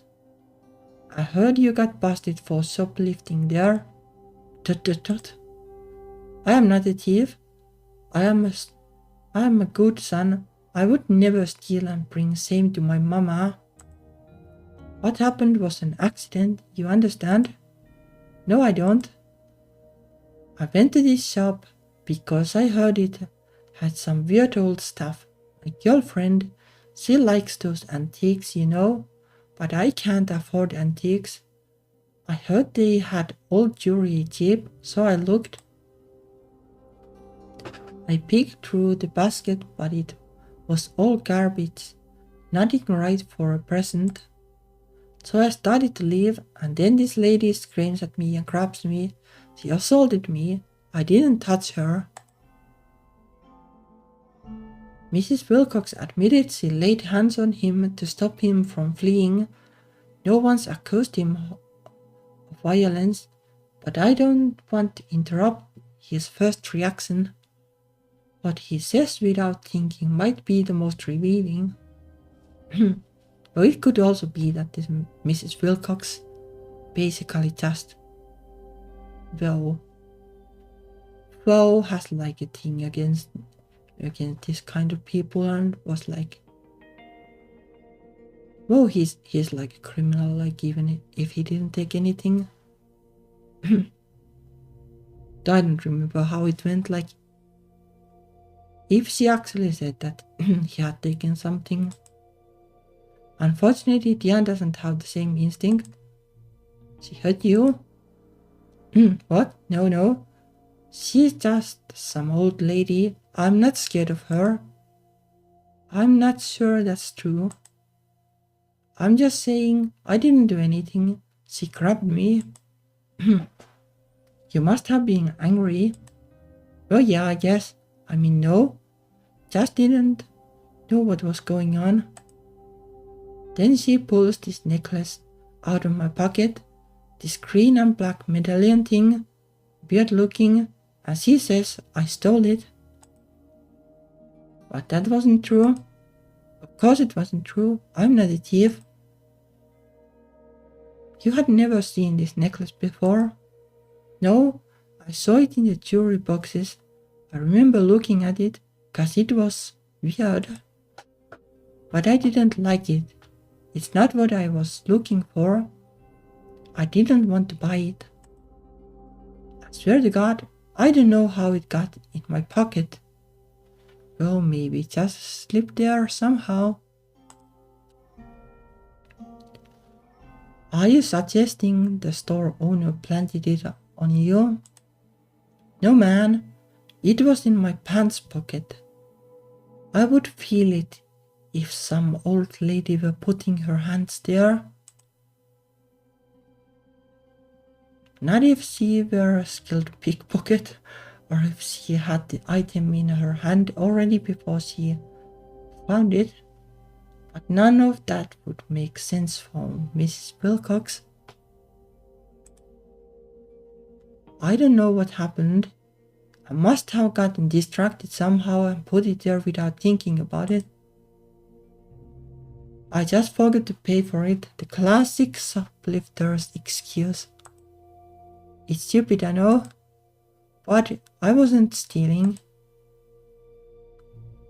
Well, that's his story at least. So the store owner found you with her property, threw you out, and told you never to come back. Right. And you have never been back since? No way. If somebody robbed that dump, it wasn't me. Why do you think the store was robbed? I don't know, because you're here asking questions. What do you want from me? We are just gathering information. He's suspicious, but we knew that to begin with. I need to check for possible links to the fires in the woods.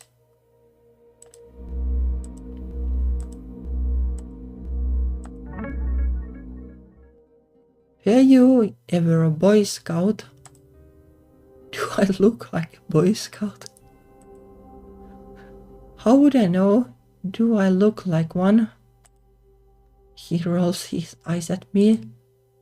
Ever been camping? No. Never slept in a sleeping bag? Never roasted marshmallows over a campfire? I said no. Alright. A lot of kids who grow up in the city never have anything to do with nature. Others turn to it as a way to escape.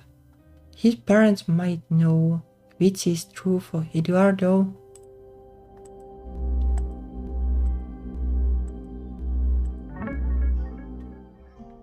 You live alone here with your mother, he scolds at me.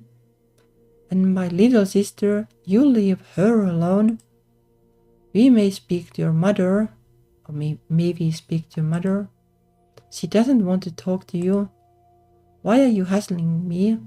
I didn't do anything. Diane cuts it in to defuse the situation. I believe you didn't do anything wrong. Other than vandalism and shoplifting, but I keep my mouth closed. We are really just searching for clues. No one's accusing you of anything. We are talking to lots of people right now. Actually, we are looking for a friend of yours. Can you tell us how to find Alex Mitchell? Alex? We'd really like to talk to him. Sure. He provides an address. Oh. Thank you so much. You have been very helpful. Right, can I go now? We'll be in touch. Right? With the last suspicious glance at me, he closes the door. Oh, that went surprisingly well though. Yeah, like you could be like the jury is like cursed or something and like it hypnotized the guy to pick it up, and then like now the guy is cursed and like sleepwalks and goes to the stores to spray paint them. Well, not spray paint like technically I guess, because mud paint and then stuff like that, but probably not. So now we need to find this street. Yeah, I'll get there in a minute. Should I drop you off at your house first? What? I don't want to make you late. You probably need to get home and take care of your kid. What kid? Your son. I don't have a son. But the captain said, Timmy. Oh, I see, that's why. Oh, Timmy. He's a little bit of more of a furry son, I guess. She stares at me for a moment, then bursts out laughing, her mouth wide open and uncovered. Timmy is the name of my dog. Oh. He is my precious baby, but... She wipes at her eyes, still laughing. I can't believe you thought I had a kid.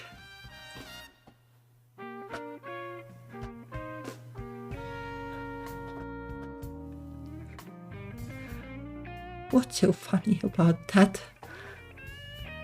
You love children. I always thought you'd be a great mom. Well, about that being gay, I guess. Thing. She calms down, looking out the side window. I do like kids, but you know what people are like. This is the Bible Belt. Single mother. They think that's immoral. I'd never be allowed to teach again if I had a child without being married. I thought you would be. Well, can't get married like back then. What? Married? She freezes in place, slowly, very slowly. Her head swivels to face me like a satellite dish lining up for a death ray. What is wrong with you?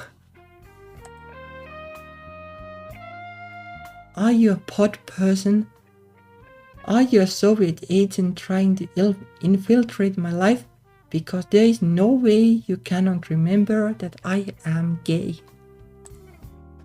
Lord Almighty. What do you mean? You thought I would be married? Is that what you think of me? That we were just a phase? A lot of women like both. You might have found a man you liked, or at least liked for long enough. You wanted to use him to get what I wanted for myself and then tell him to take a hike. Is that the kind of woman you think I am? No, oh, of course not. I rub my hands over my forehead, pushing my hair back against my scalp. I thought she was married. I thought she was living a nice little domestic life with her son and her dog and her part-time job. I thought she was making waffles every morning for her family. Or maybe dogs can eat waffles. What does it mean that she isn't? Well, it means that she's gay, I guess. I'm sorry, okay? I heard the name Timmy and I jumped to conclusions. I got it wrong. She looks down at her lap, flattening her hands over her thighs. Well, you didn't know. I tug at my collar. What am I supposed to say to her now? I thought I knew who she was. I thought I knew how this was supposed to go. I thought I was being considerate, supporting a housewife and a mother. If she's not those things, who is she? Oh, she's gay. I didn't want to ask earlier. I didn't want to hear about the man in her life, but now... So, you are not with anyone? That surely is going to make the situation less comfortable. Like, oh... Well, I guess less comfortable, like in a more ironic way. Her hands clench, scrunching up the fabric of her skirt. No. Right, okay, glad we are clear. I can't do this. I can't deal with this. I start the car. The Mitchell kid. Let's go. She doesn't say anything. Good. But that was a really, really great scene.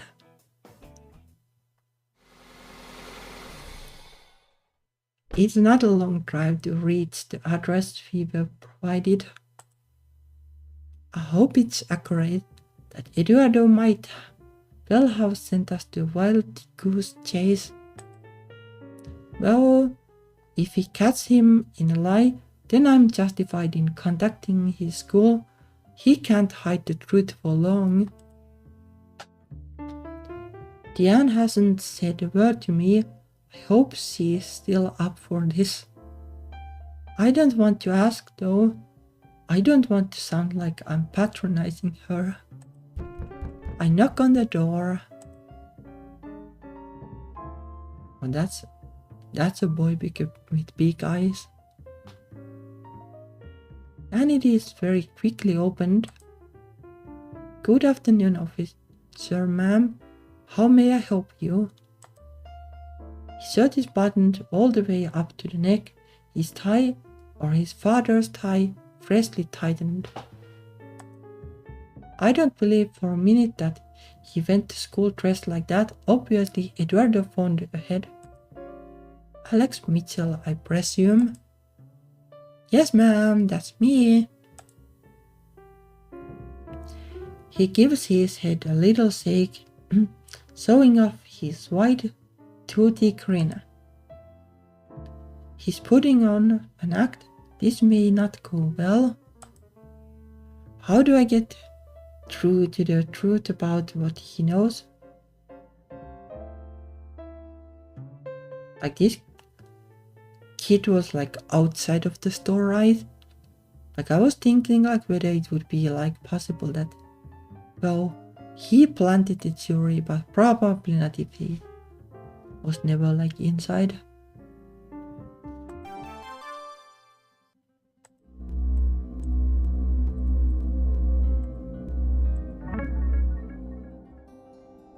Have you ever been involved in graffiti or vandalism? No, ma'am. I am not interested in art or crime. I am aiming to be a fully productive member of society. Yeah, that's not suspicious at all. Like, music is art. Like, why do you have like this if you're not interested in that? And what does that mean to you? I am going to be a banker. Okay, that's like how many kids like want to do like this? Like, I would imagine like, maybe not teenagers, like, I don't know, maybe when you're a teenager, when you're not exactly like, I'm going to be like an astronaut or something, though you might be, but like, what kind of kid wants to be like a banker? Like, that sounds so like boring. No offense to bankers, but I haven't like ever heard like a kid want to be a banker. Right, well, good luck with that. I think it's lovely that you have an ambition. Thank you, ma'am. Your friend Eduardo, though, he's an artist. No, come on, I know you two are in the comic books. Surely one of you must have tried to draw your own characters. That would be violating copyright, officer. He's not going to admit to anything this way. You're not suspicious at all.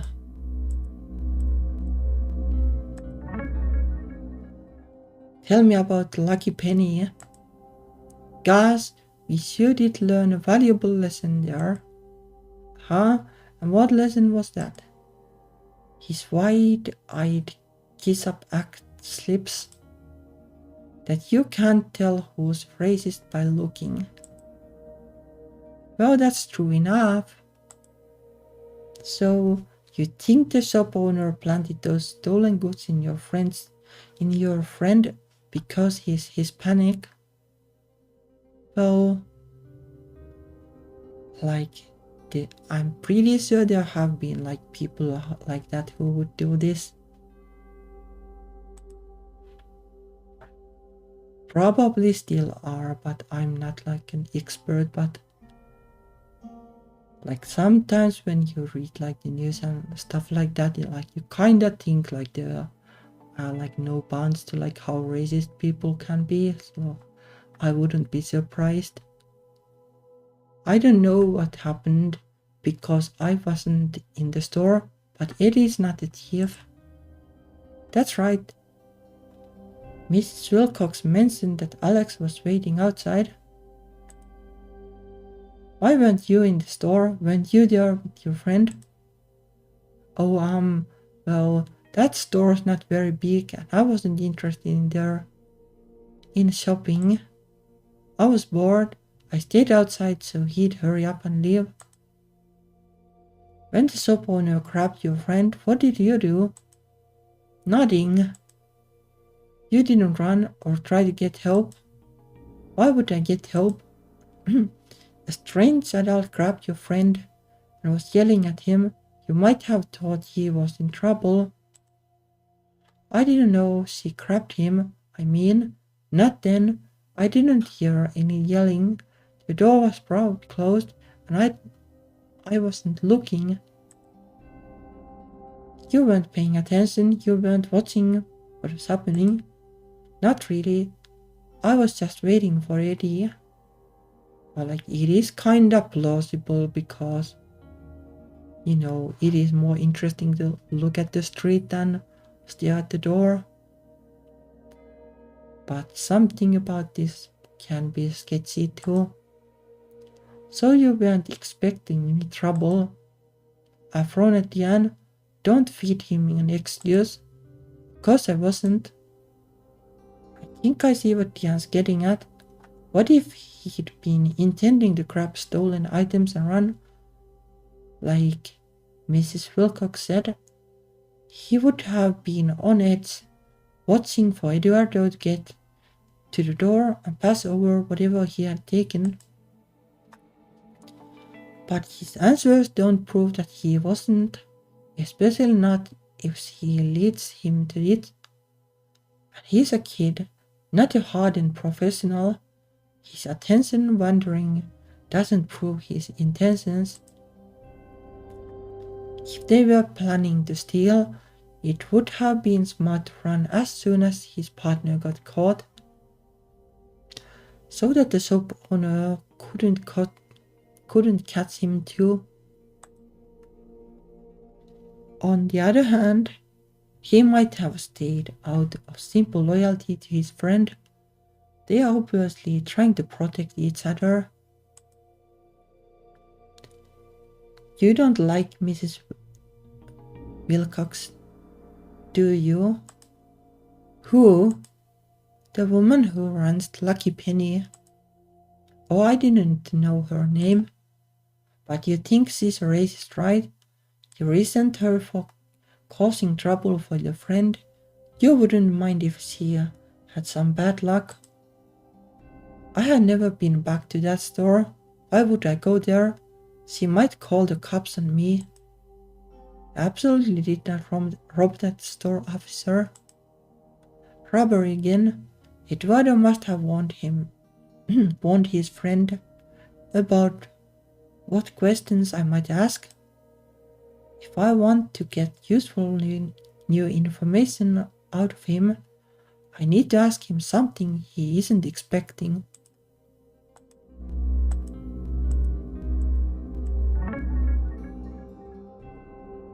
Who do you know that's into witchcraft? What? Curses, spells, black magic. There's always gossip in any school, even Catholic schools. Probably, especially Catholic schools. Who have you heard of that might be involved in things like that? He scratches his head. I don't know anyone who worships Satan. I wait, giving him enough space to make him feel like he needs to fill in the silence.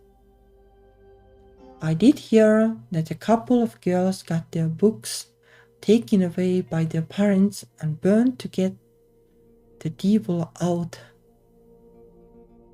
A couple of girls got their books taken away by their parents and burned to get the devil out. So basically, I guess it means that like the parents thought that the books were evil. And a couple of girls, like out of all things, like, yeah, I don't know. Then again, like, well, if the girls were getting into D&D and the parents have like, well, about the same expectations of D&D as some people, like, then them being like girls like would be like a double shock, I guess. And then the parents are like, oh my gosh, you are like, well, playing that evil game, we'll burn the books. An anti-witchcraft fire. That's probably the wrong direction, but I'm curious. Do you know what girls and what books? Anne and Mary Spears. They are twins. I heard they used to read fantasy novels. You know, elves and dragons and stuff. One of them had this cover of a chick with truly righteous boobs. No offense, officer. I respect women for more than their outward appearances.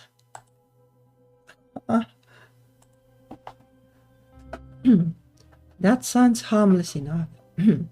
It's not like it's just basically fantasy books. Possibly like, well, your average like old dude covered fantasy book, I guess. I need to get the subject over to nature.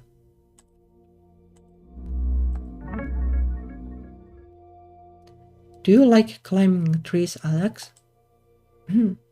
I guess.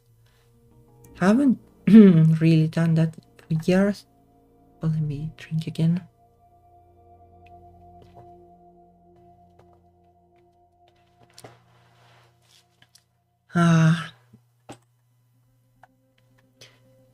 Ever do any gardening? No, I mow the lawn. How about wood carving? I never got past the safety bats. This boy has some scout training. Ever camp out? Sure. So you know how to set a tent, build a campfire? Yeah, why?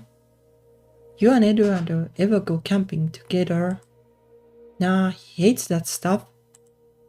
Of course, if the boys were working together, it wouldn't matter if Eduardo didn't know how to build a fire on his own. Alex could have handled that for him. Nothing rules these boys out, but nothing really ties them to the case either. I don't have sound reasons for anything beyond a friendly chat. Well, we'll be in touch. Try to stay out of trouble. I always do, officer. He gave us one last oh shucks smile, then closed the door. Gian and I head back to the car. She shakes her head as she settles her seatbelt over her shoulder. I can't believe people sometimes. You mean his G. Mr. Wilson act? No burning books? In this day and age, with psychic hotlines and crystal pyramids everywhere you look, it's crazy that there are still Philistines who want to destroy harmless fantasy novels. Do you still read them? Yeah. Did I embarrass her? I wasn't implying, I do too when I have time. I never know what to expect when I meet someone as an adult that I knew as a teenager. Some are the same irresponsible screw-ups that they always were. Some have been so buried under minimum wage jobs and hard drinking I can't even recognize them. And some are dead. I assumed before that Diane had left her old interests behind to keep up with the Joneses. But now, can I? Hey, we speak almost at the same time. Go on. I was just going to say it's been a long day. I need to get home and take care of Timmy and look for information on that schedule from this morning, and read that comic, I guess. Oh, you don't have to. Let me do my job. The chill in her voice makes my hands curl up tight. Okay. I start the car. I'll call you in the morning with updates. Things are probably going to get crazy tonight. You think there'll be trouble? Like I said, after the evening news broadcast, we are probably going to get a lot of calls. So tomorrow we'll have to sift through all the nonsense reports. Fine, I'll talk to you then. Right? I'll drop her off at her house, and once she's gone, I'm driving home with the radio blaring.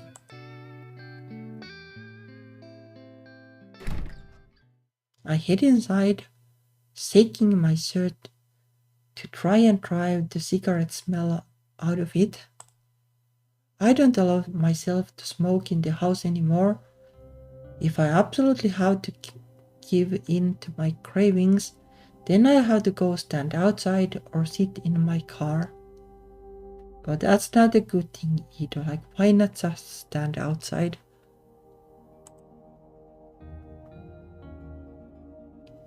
It's not much of a barrier, but that little inconvenience helps make the habit less appealing and reminds me that I really shouldn't be doing it without requiring me to beat myself up too much if I slip once in a while.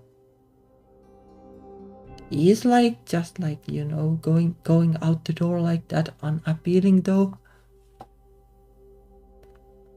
Like if you live in a flat apartment and it's not like the first floor or the base floor in some countries, then I can see it kinda being annoying. But it is fresh air. Sleeping, everything is sleeping. I suppose the bottle would be an easier way to relax, but that's one crutch I managed to walk away from so far. But it doesn't always mean that. Gone doesn't always mean never coming back. No fresh start comes without a past. The part of my home that aren't swept clean and bare tend to be a mess, like these boxes, which hold a jumble of everything from my first wristwatch, dead face shattered, to the high school yearbook I stole because my family wouldn't order one. I never even labeled these. It mattered more to get my junk out of sight than to make it accessible.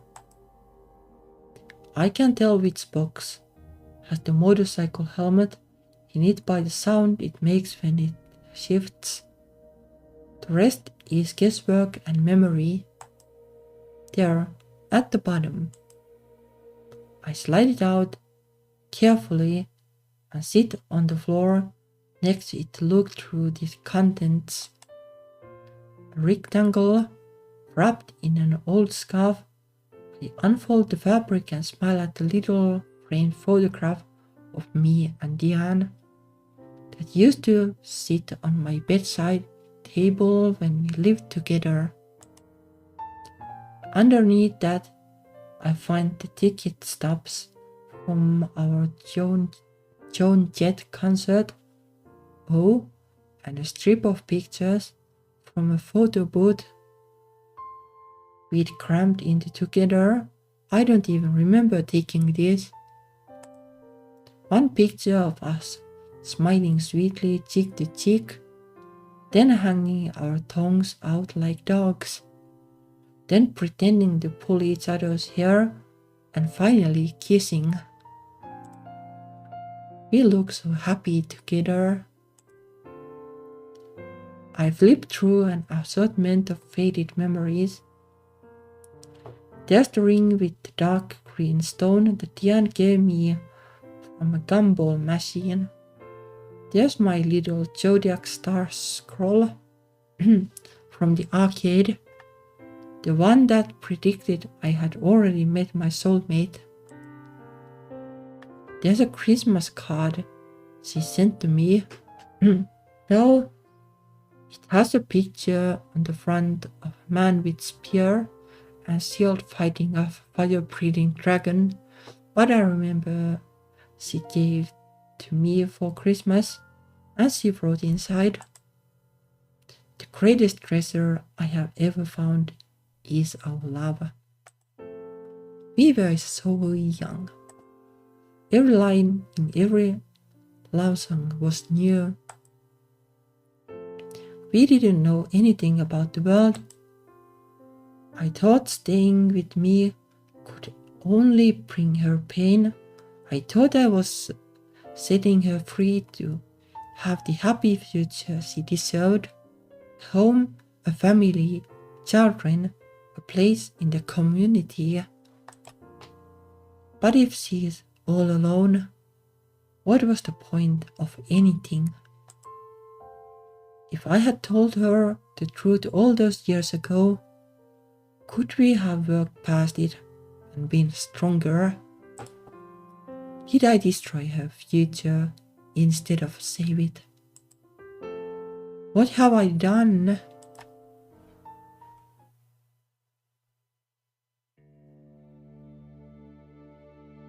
Herkimer diamonds, the most potent of any quartz crystal, their natural double pyramid faceting allows them to amplify the various natural energies as well as focus and transmit their own spiritual power.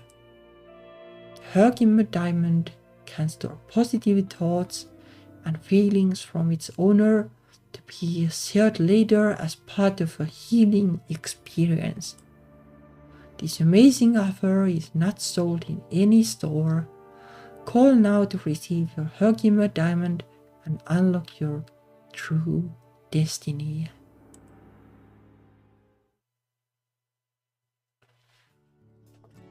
Well, that was interesting, quite interesting turns of events. Nice, this chapter ends so I guess the perfect time to call it a day.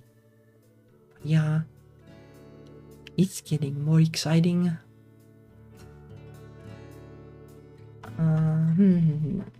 Yeah. So well, I guess that's that. Getting really, really exciting. So, well, probably will be next. Well, definitely will be next week, I guess. Not sure yet, when. Maybe I'll play this on Wednesday too, I'm kinda excited. But well, see you next week, I guess. Thank you for watching and bye bye.